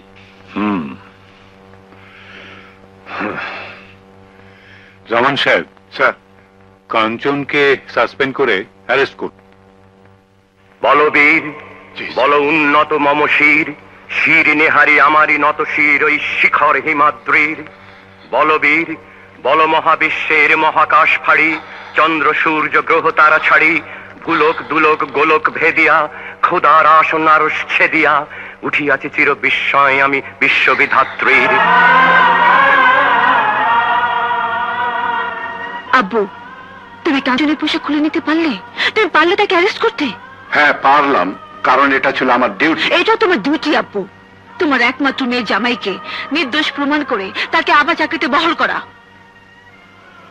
কে বলেছে সে নির্দোষ? আমি বলছি, কাঞ্চন বলেছে, এবং আমি তা বিশ্বাস করি। আমার মনে হয় কাঞ্চনের কথা আমার চাইতে তুমি বেশি বিশ্বাস করো। এক সময় করতাম, এখন করি না, কারণ সে বদমেজাজ, গোয়ার, সে একটা জানোয়ার। রাজুর প্রতি সে অন্ধ। রাজু তাকে যা বলে তাই সে অন্ধের মতো বিশ্বাস করে। কত বড় স্পর্ধা তার! আমার চোখের সামনে আমার নিষেধ সত্ত্বেও খান সাহেবকে মারতে গিয়েছিল। ছেড়ে দিলাম, আমি তার শ্বশুর, কিন্তু আমি তার অফিসার, আমি তার বস। আব্বু, তুমি যাবে না? তুমি কিছুই করবে না কাঞ্চনের জন্য? না, কারণ আমি জানি তার টর্চারে আসামি মরেছে। চম্পা,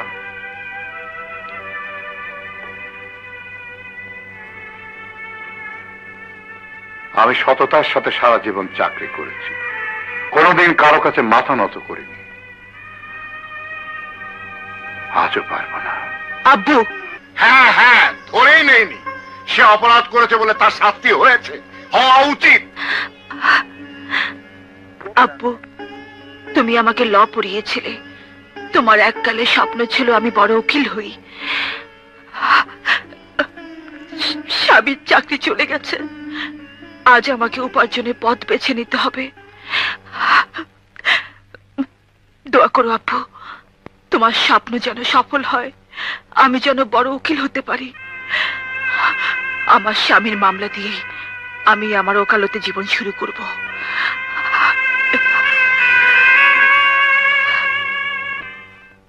ইওর অনার, এই সেই পুলিশ অফিসার যিনি প্রথম দিন ধানমন্ডি থানাতে এসে থানার একজন অফিসার জনাব রহিমুল্লাহকে থাপ্পড় মেরেছিল এবং তার কলার ধরে টেনে এনে থানার সমস্ত অফিসার ও পুলিশদের সামনে অপমান করেছিল।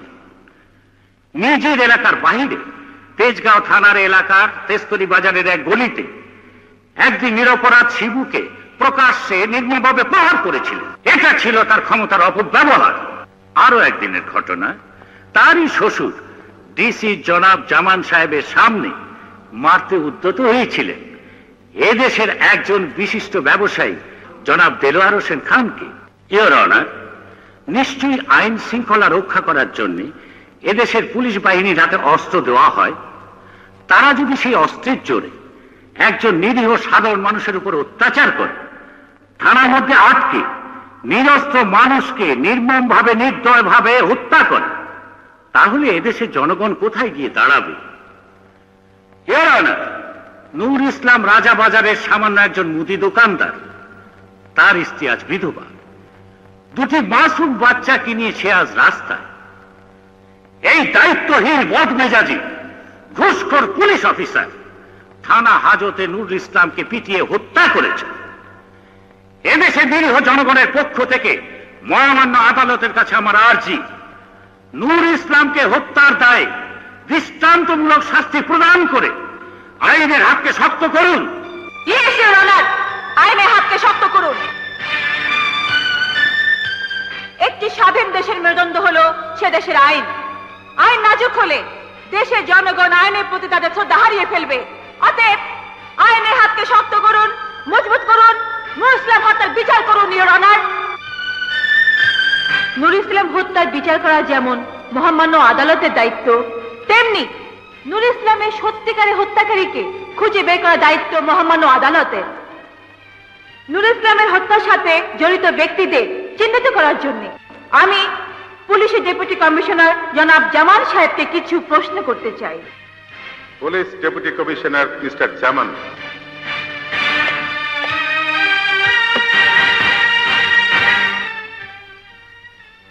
জনাব জামান সাহেব, ইলিয়াস কাঞ্চন আপনার অধীনে একজন পুলিশ অফিসার ছিলেন। আমার প্রতিপক্ষ বলেছেন একদিন আপনার সম্মুখে আপনার নির্দেশ অমান্য করে জনাব দেলোয়ার হোসেন খানকে মারতে চেয়েছিলেন। এটা কি তার কোনো ব্যক্তিগত ক্ষোভ ছিল, অথবা আপনার কি মনে হয় এটা তার ক্ষমতার অপব্যবহার? হ্যাঁ, আমার ধারণা এটা তার ব্যক্তিগত ক্ষোভ। রাজু এবং ইলিয়াস কাঞ্চনের বন্ধুত্ব ছোটবেলার থেকেই। পারিবারিক কারণে রাজুর সাথে দেলোয়ার হোসেন খানের কিছুটা বিরোধ আছে। সেই বিরোধের কারণে বন্ধুর পক্ষ হয়ে খান সাহেবকে অপমান করতে চেয়েছিলেন ইলিয়াস কাঞ্চন। কোন প্রমাণ ছাড়াই অ্যারেস্ট করতে চেয়েছিলেন খান সাহেবকে। আমি মনে করি এটা তার ক্ষমতার অপব্যবহার। জনাব ডিসি সাহেব, জনাব ইলিয়াস কাঞ্চন যেদিন খান সাহেবকে অ্যারেস্ট করতে গিয়েছিলেন সেদিন কি তার হাতে এই কার্ডটি দেখেছিলেন? হ্যাঁ, দেখেছিলাম। Please note down your honour.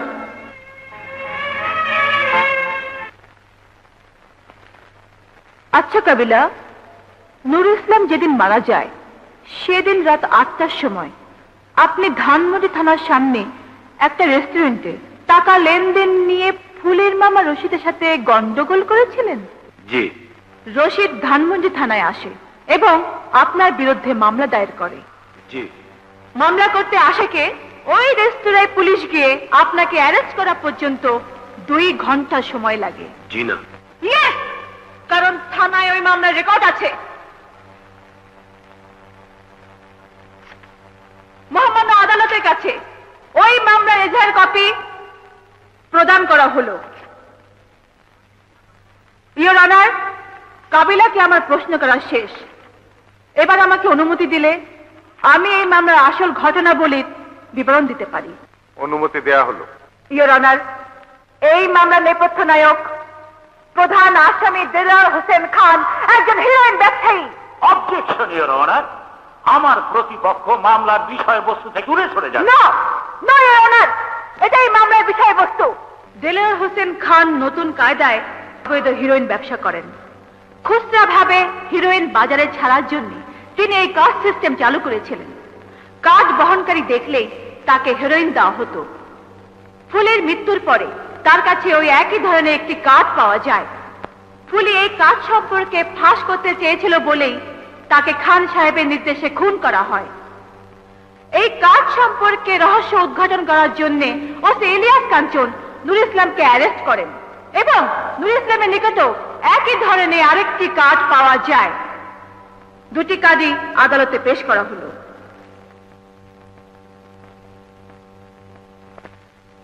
নূর ইসলাম সবকিছু ফাঁস করে দেবে এই ভয়ে খান সাহেবের প্রয়োজন ছিল নূর ইসলামের মুখ বন্ধ করা, কিন্তু নূর ইসলাম তখন পুলিশের হেফাজতে। তাকে খুন করার জন্য কাবিলা এবং খান সাহেবের একজন বিশ্বস্ত কর্মচারী ধানমন্ডি থানার অদূরে একটি রেস্তোরাঁয় গন্ডগোলের প্রহসন করে। রাত্রি 10টার সময় আসামি হয়ে কাবিলা হাজতে প্রবেশ করে এবং গভীর রাত্রে তাকে গলা চেপে হত্যা করে। এই তার পোস্টমর্টম রিপোর্ট।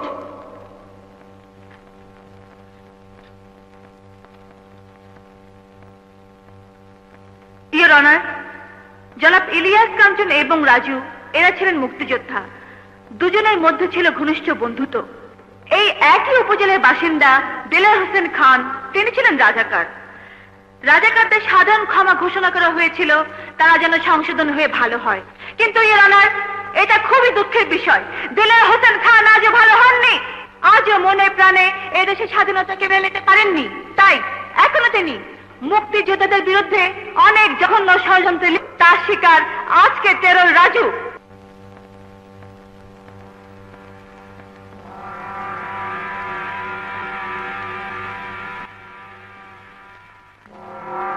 বিভিন্ন সাক্ষ্য প্রমাণে একথা প্রমাণিত হয়েছে দেলোয়ার হোসেন খানই এই মামলার প্রধান আসামি এবং তারই নির্দেশে কাবিলা খুন করলামকে।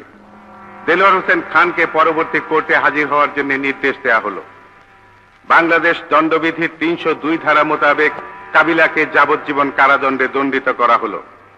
পুলিশ ইন্সপেক্টর ইলিয়াস কাঞ্চনের বিরুদ্ধে আনিত অভিযোগ প্রমাণিত না হয় তাকে বেকসুর খালাস দেওয়া হলো এবং তাকে স্বপদে পুনরায় বহাল করার জন্য সংশ্লিষ্ট কর্তৃপক্ষকে নির্দেশ দেওয়া হল।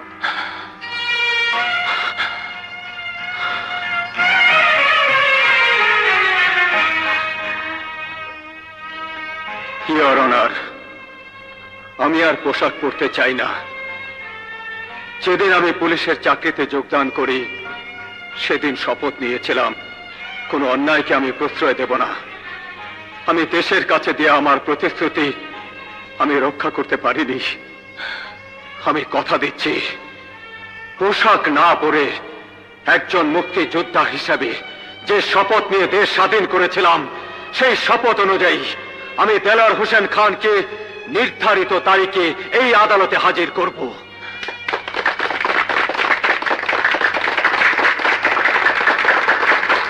সেই ড্যাডি, এটাই তোমার আসল পরিচয়? মা আমার, তুই যা শুনেছিস সব বানোয়াট, সব মিথ্যে। রাজুকে বিনা দোষে জেল খাটিয়েছ, সে তো মিথ্যে নয়। আমার সামনে থেকে তাকে পুলিশে ধরে নিয়েছিল। আমি সেই পাপেরই প্রায়শ্চিত্ত করতে যাচ্ছি। তোমাকে বলে যাচ্ছি, শুনে রাখো, আমি রাজুকেই বিয়ে করব যদি সে দয়া করে আমাকে বিয়ে করে। রত্না, আমার ইজ্জত বংশমর্যাদাকে ধুলোয়। ছি, তোমার আবার বংশমর্যাদা, তোমার আবার ইজ্জত? তুমি একটি নর্দমার জঘন্যতম কীট সমতুল্য। বাংলাদেশে তোমার বাঁচার অধিকারই তো নেই। তুমি এদেশে থাকো কি করে? আমার কথা ভুলে যেও, আমি তোমার মেয়ে। রত্না,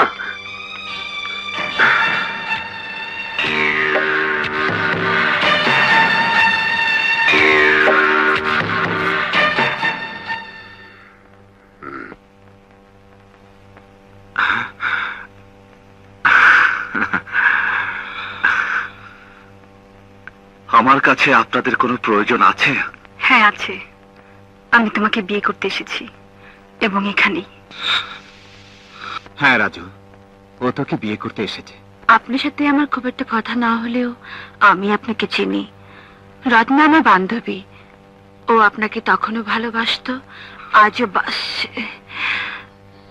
আপনার জন্য আজও বিয়ে করেনি। আপনার সাথে বিয়ে না হলে ও চিরকুমারী থাকবে।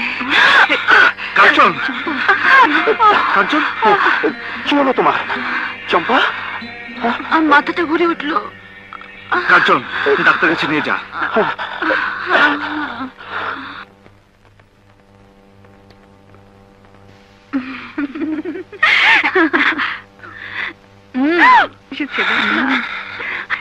এই যে দুলা ভাই, সুখবর আছে, আপনাদের ওয়াও হবে।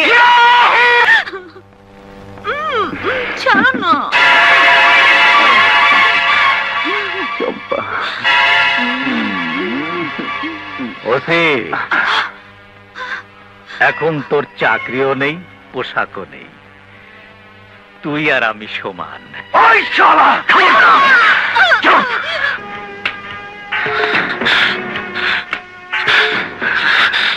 মামুনি, কষ্ট হচ্ছে? চুপ! রাজাকারের বাচ্চা! ছি, চিৎকার করে না। ছোট লোকরা চিৎকার করে কথা বলে। আমি বিনা কারণে তোমাদের ধরে আনিনি। আগে শোনো মামুনি, আমি শুনেছি তোমার স্বামীর চাকরি নেই বলে তুমি নতুন পেশা হিসাবে ওকালতি শুরু করেছো। তোমার বাবার বন্ধু হিসেবে এ ব্যাপারে আমার নিশ্চয়ই তোমাকে সাহায্য করা উচিত। কোনো উকিল যদি প্রথমে দু একটা মামলায় খুব দক্ষতা দেখাতে পারে তাহলে সে সাইন করে। তোমার স্বামীর মামলায় তুমি দক্ষতা দেখিয়েছ। আমি তোমাকে আর একটা মামলা সুযোগ করে দিচ্ছি। সাক্ষী থাকবে তোমার নিজের লোক, তোমার স্বামী। একেবারে দেখা সাক্ষী হলে ভালো হয় না?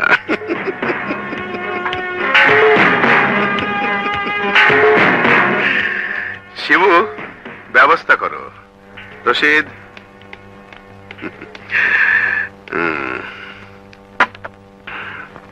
কন্ট্রাক্টের সব টাকা দিয়ে দিলাম। রাজাকারের বাচ্চা, এক কাঞ্চন চম্পাকে শেষ করে দেশের 11 কোটি মানুষের মুখ বন্ধ করতে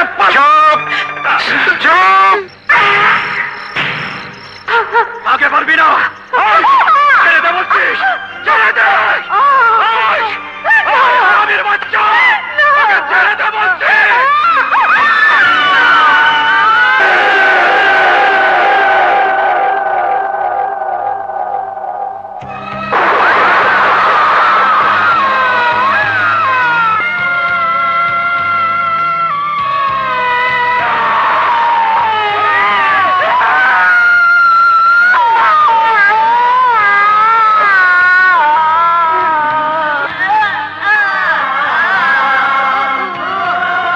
তরি ফুলিতেছে জল, ভুলিতেছে মাঝি পথ, ছিড়িয়াছে পাল, কে ধরিবে হাল, আছে কার হিম্মত, কে আছো জোয়ান, হও আগুয়ান, হাসিছে ভবিষ্যৎ।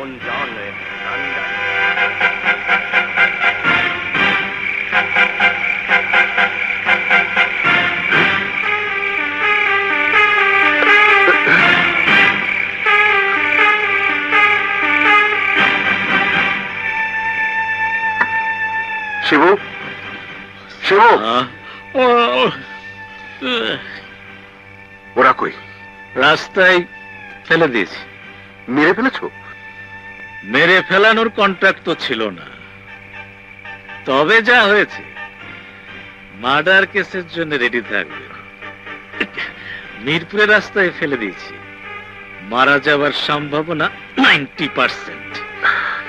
ভালো করনি, আমার আশা পর্যন্ত ওদের রাখা উচিত ছিল।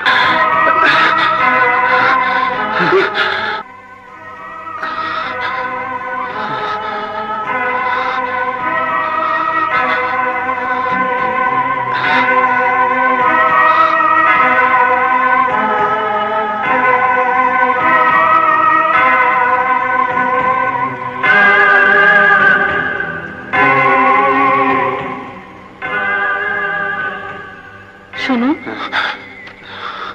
আপনি একজন সচেতন লোক, আপনাকে অবশ্যই কথাটা বলা উচিত। দুঃখ পাবেন না, আপনার স্ত্রীর আর কোনোদিন সন্তান হবে না।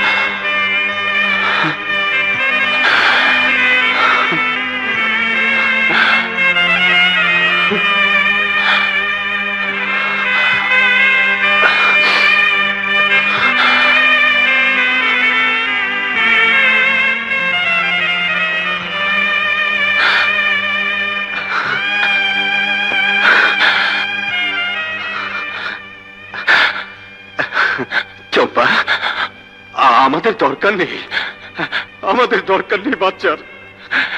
এই বাচ্চা ছাড়াও তো অনেকে বেঁচে আছে। চম্পা, চম্পা, এই দেশের 11 কোটি মানুষকে আমরা আমাদের সন্তান মনে করব। এই চম্পা, চম্পা, চম্পা, আমি তোমাকে কোনো দোষ দিচ্ছি না।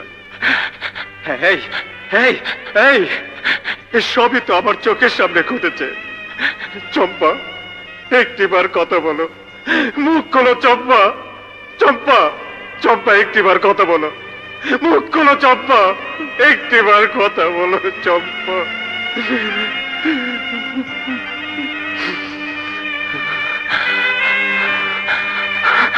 হ্যাঁ হ্যাঁ, আমার মেয়ে আর মেয়ের জামাই গতকাল বিকেল থেকে খোঁজ নেই।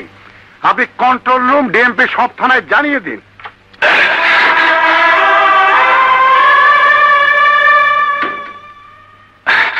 ডিসি সাহেব। কাঞ্চন? আমি কাঞ্চন, আপনার অধীনে একজন পুলিশ ইন্সপেক্টর ছিলাম। স্তব্ধ কেন? আমি ওই কাঞ্চন, যে দেশটির জন্ম দিয়েছে, যে দেশটির আজকে শত্রুদের ধরতে গিয়ে অপমানিত হয়ে হাজত কেটেছে, আমি সেই কাঞ্চন। ইয়েস, আই এম দ্য কাঞ্চন। হে আমার দেশকে ভালোবাসার পুরস্কার। স্যার, আমার সততার জন্য এ দেশের মানুষ আমাকে পুরস্কৃত করেছে। স্যার, চলুন আমার সাথে, দেখবেন আমার জীবনের সবচেয়ে বড় পুরস্কার আমি রেখে এসেছি হাসপাতালের ক্যাবিনে। চলুন স্যার, চলুন।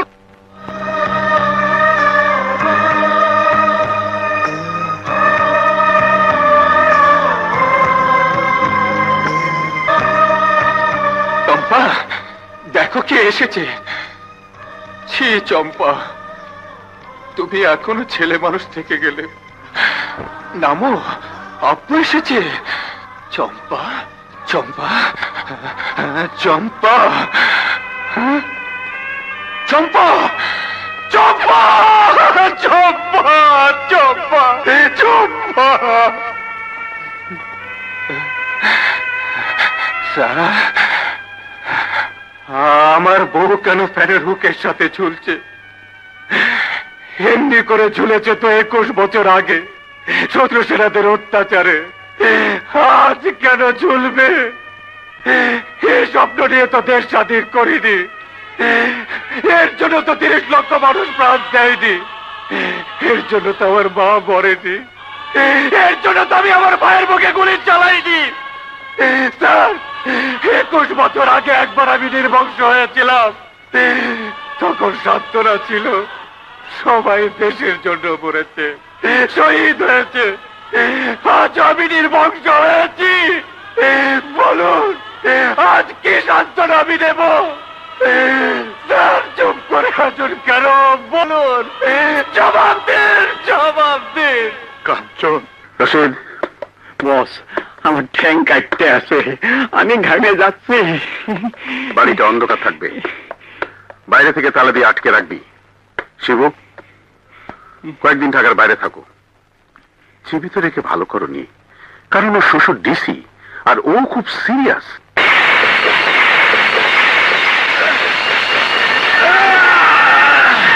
আমাকে বাঁচো শিবু।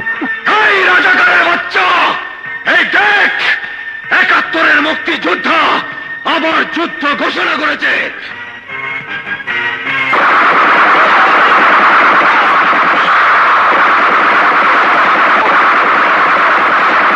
বলবীর, বল মহাবিশ্বের মহাকাশ ফাড়ি, চন্দ্র সূর্য গ্রহ তারা ছাড়ি, ভুলোক দুলোক গোলক ভেদিয়া, খোদার আসনারস ছেদিয়া, চির বিস্ময় আমি বিশ্ববিধাত্রীর। রাজাকারের বাচ্চা, আমি তোকে এখন মারবো না, আজ তোর মামলার তারিখ, আমি তোকে কোর্টে নেব।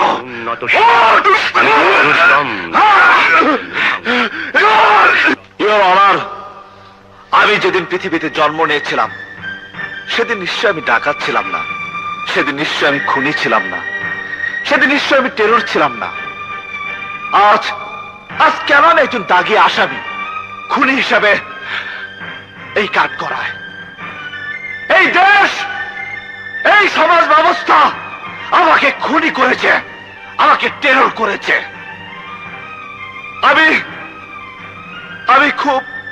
আমি খুব গরিবের ছেলে, ইওর অনার। আমার বাবার নাম কসিমউদ্দিন। আজ থেকে 21 বছর আগে আমি স্বাধীনতা যুদ্ধ করেছিলাম। সেদিন যে স্বাধীনতা যুদ্ধ করেছিলাম, 21 বছর পর আজ মনে হয় সেই যুদ্ধ শুধু মানচিত্রে একটি নতুন দেশের জন্ম দিয়েছে, শুধু নতুন একটি পতাকার জন্ম হয়েছে। কিন্তু এই কসিবন্দি ছেলেদের স্বপ্ন ছিল তারা ভাত পাবে, কাপড় পাবে, চিকিৎসা পাবে, শিক্ষার সুযোগ পাবে। তা পায়নি। আজ স্বাধীনতার ফল মনে হয় টেলিভিশনের দুটি দেশাত্মবোধক গানের মধ্যে সীমাবদ্ধ। কিন্তু এমনটি হবার কথা ছিল না। এর অনার কেউ নড়বে না, নড়লে গুলি করে পাখির মতো বেঁচে ফেলবো। অস্ত্রধারী পুলিশ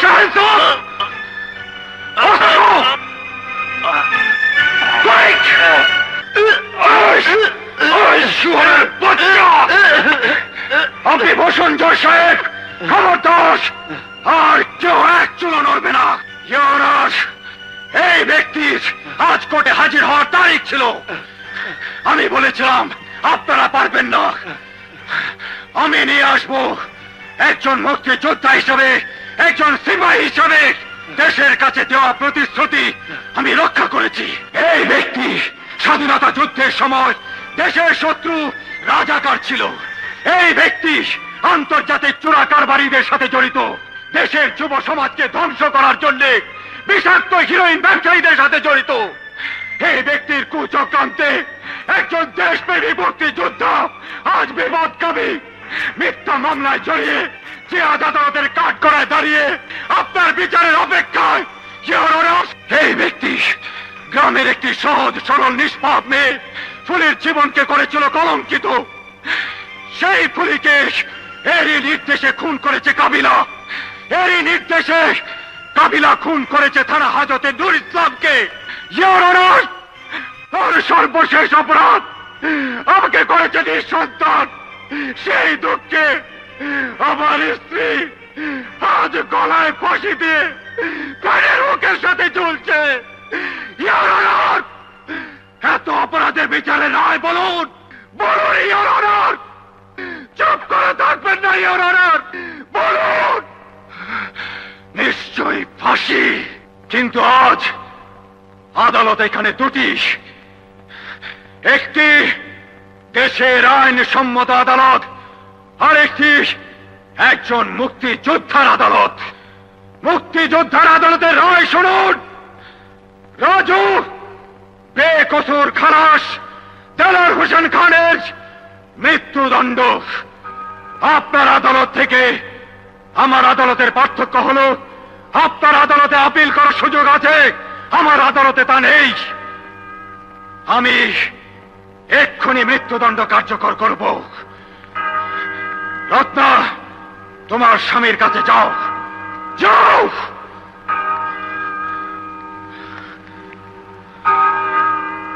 রাজুর হাত ধরে এখান থেকে চলে যাও, কারণ তোমার বাবার মৃত্যুদণ্ড এক্ষুনি কার্যকর হবে। রাজু যা, যা বলছিস।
পবিত্র সংসদে বসে যারা দেশ চালাও, আমি তোমাদের কাছে এই এই পতাকা পৌঁছাতে চেয়েছিলাম, পারলাম না। এই পতাকা জন্ম দেওয়ার জন্য যুদ্ধ করেছিলাম। 11 কোটি মানুষের কাছে অনুরোধ, এদেশের রাজনীতিবিদ, বুদ্ধিজীবী, কৃষক, শ্রমিক ভাইদের কাছে অনুরোধ, এই পতাকা যেন উঁচু থাকে, উঁচু থাকে।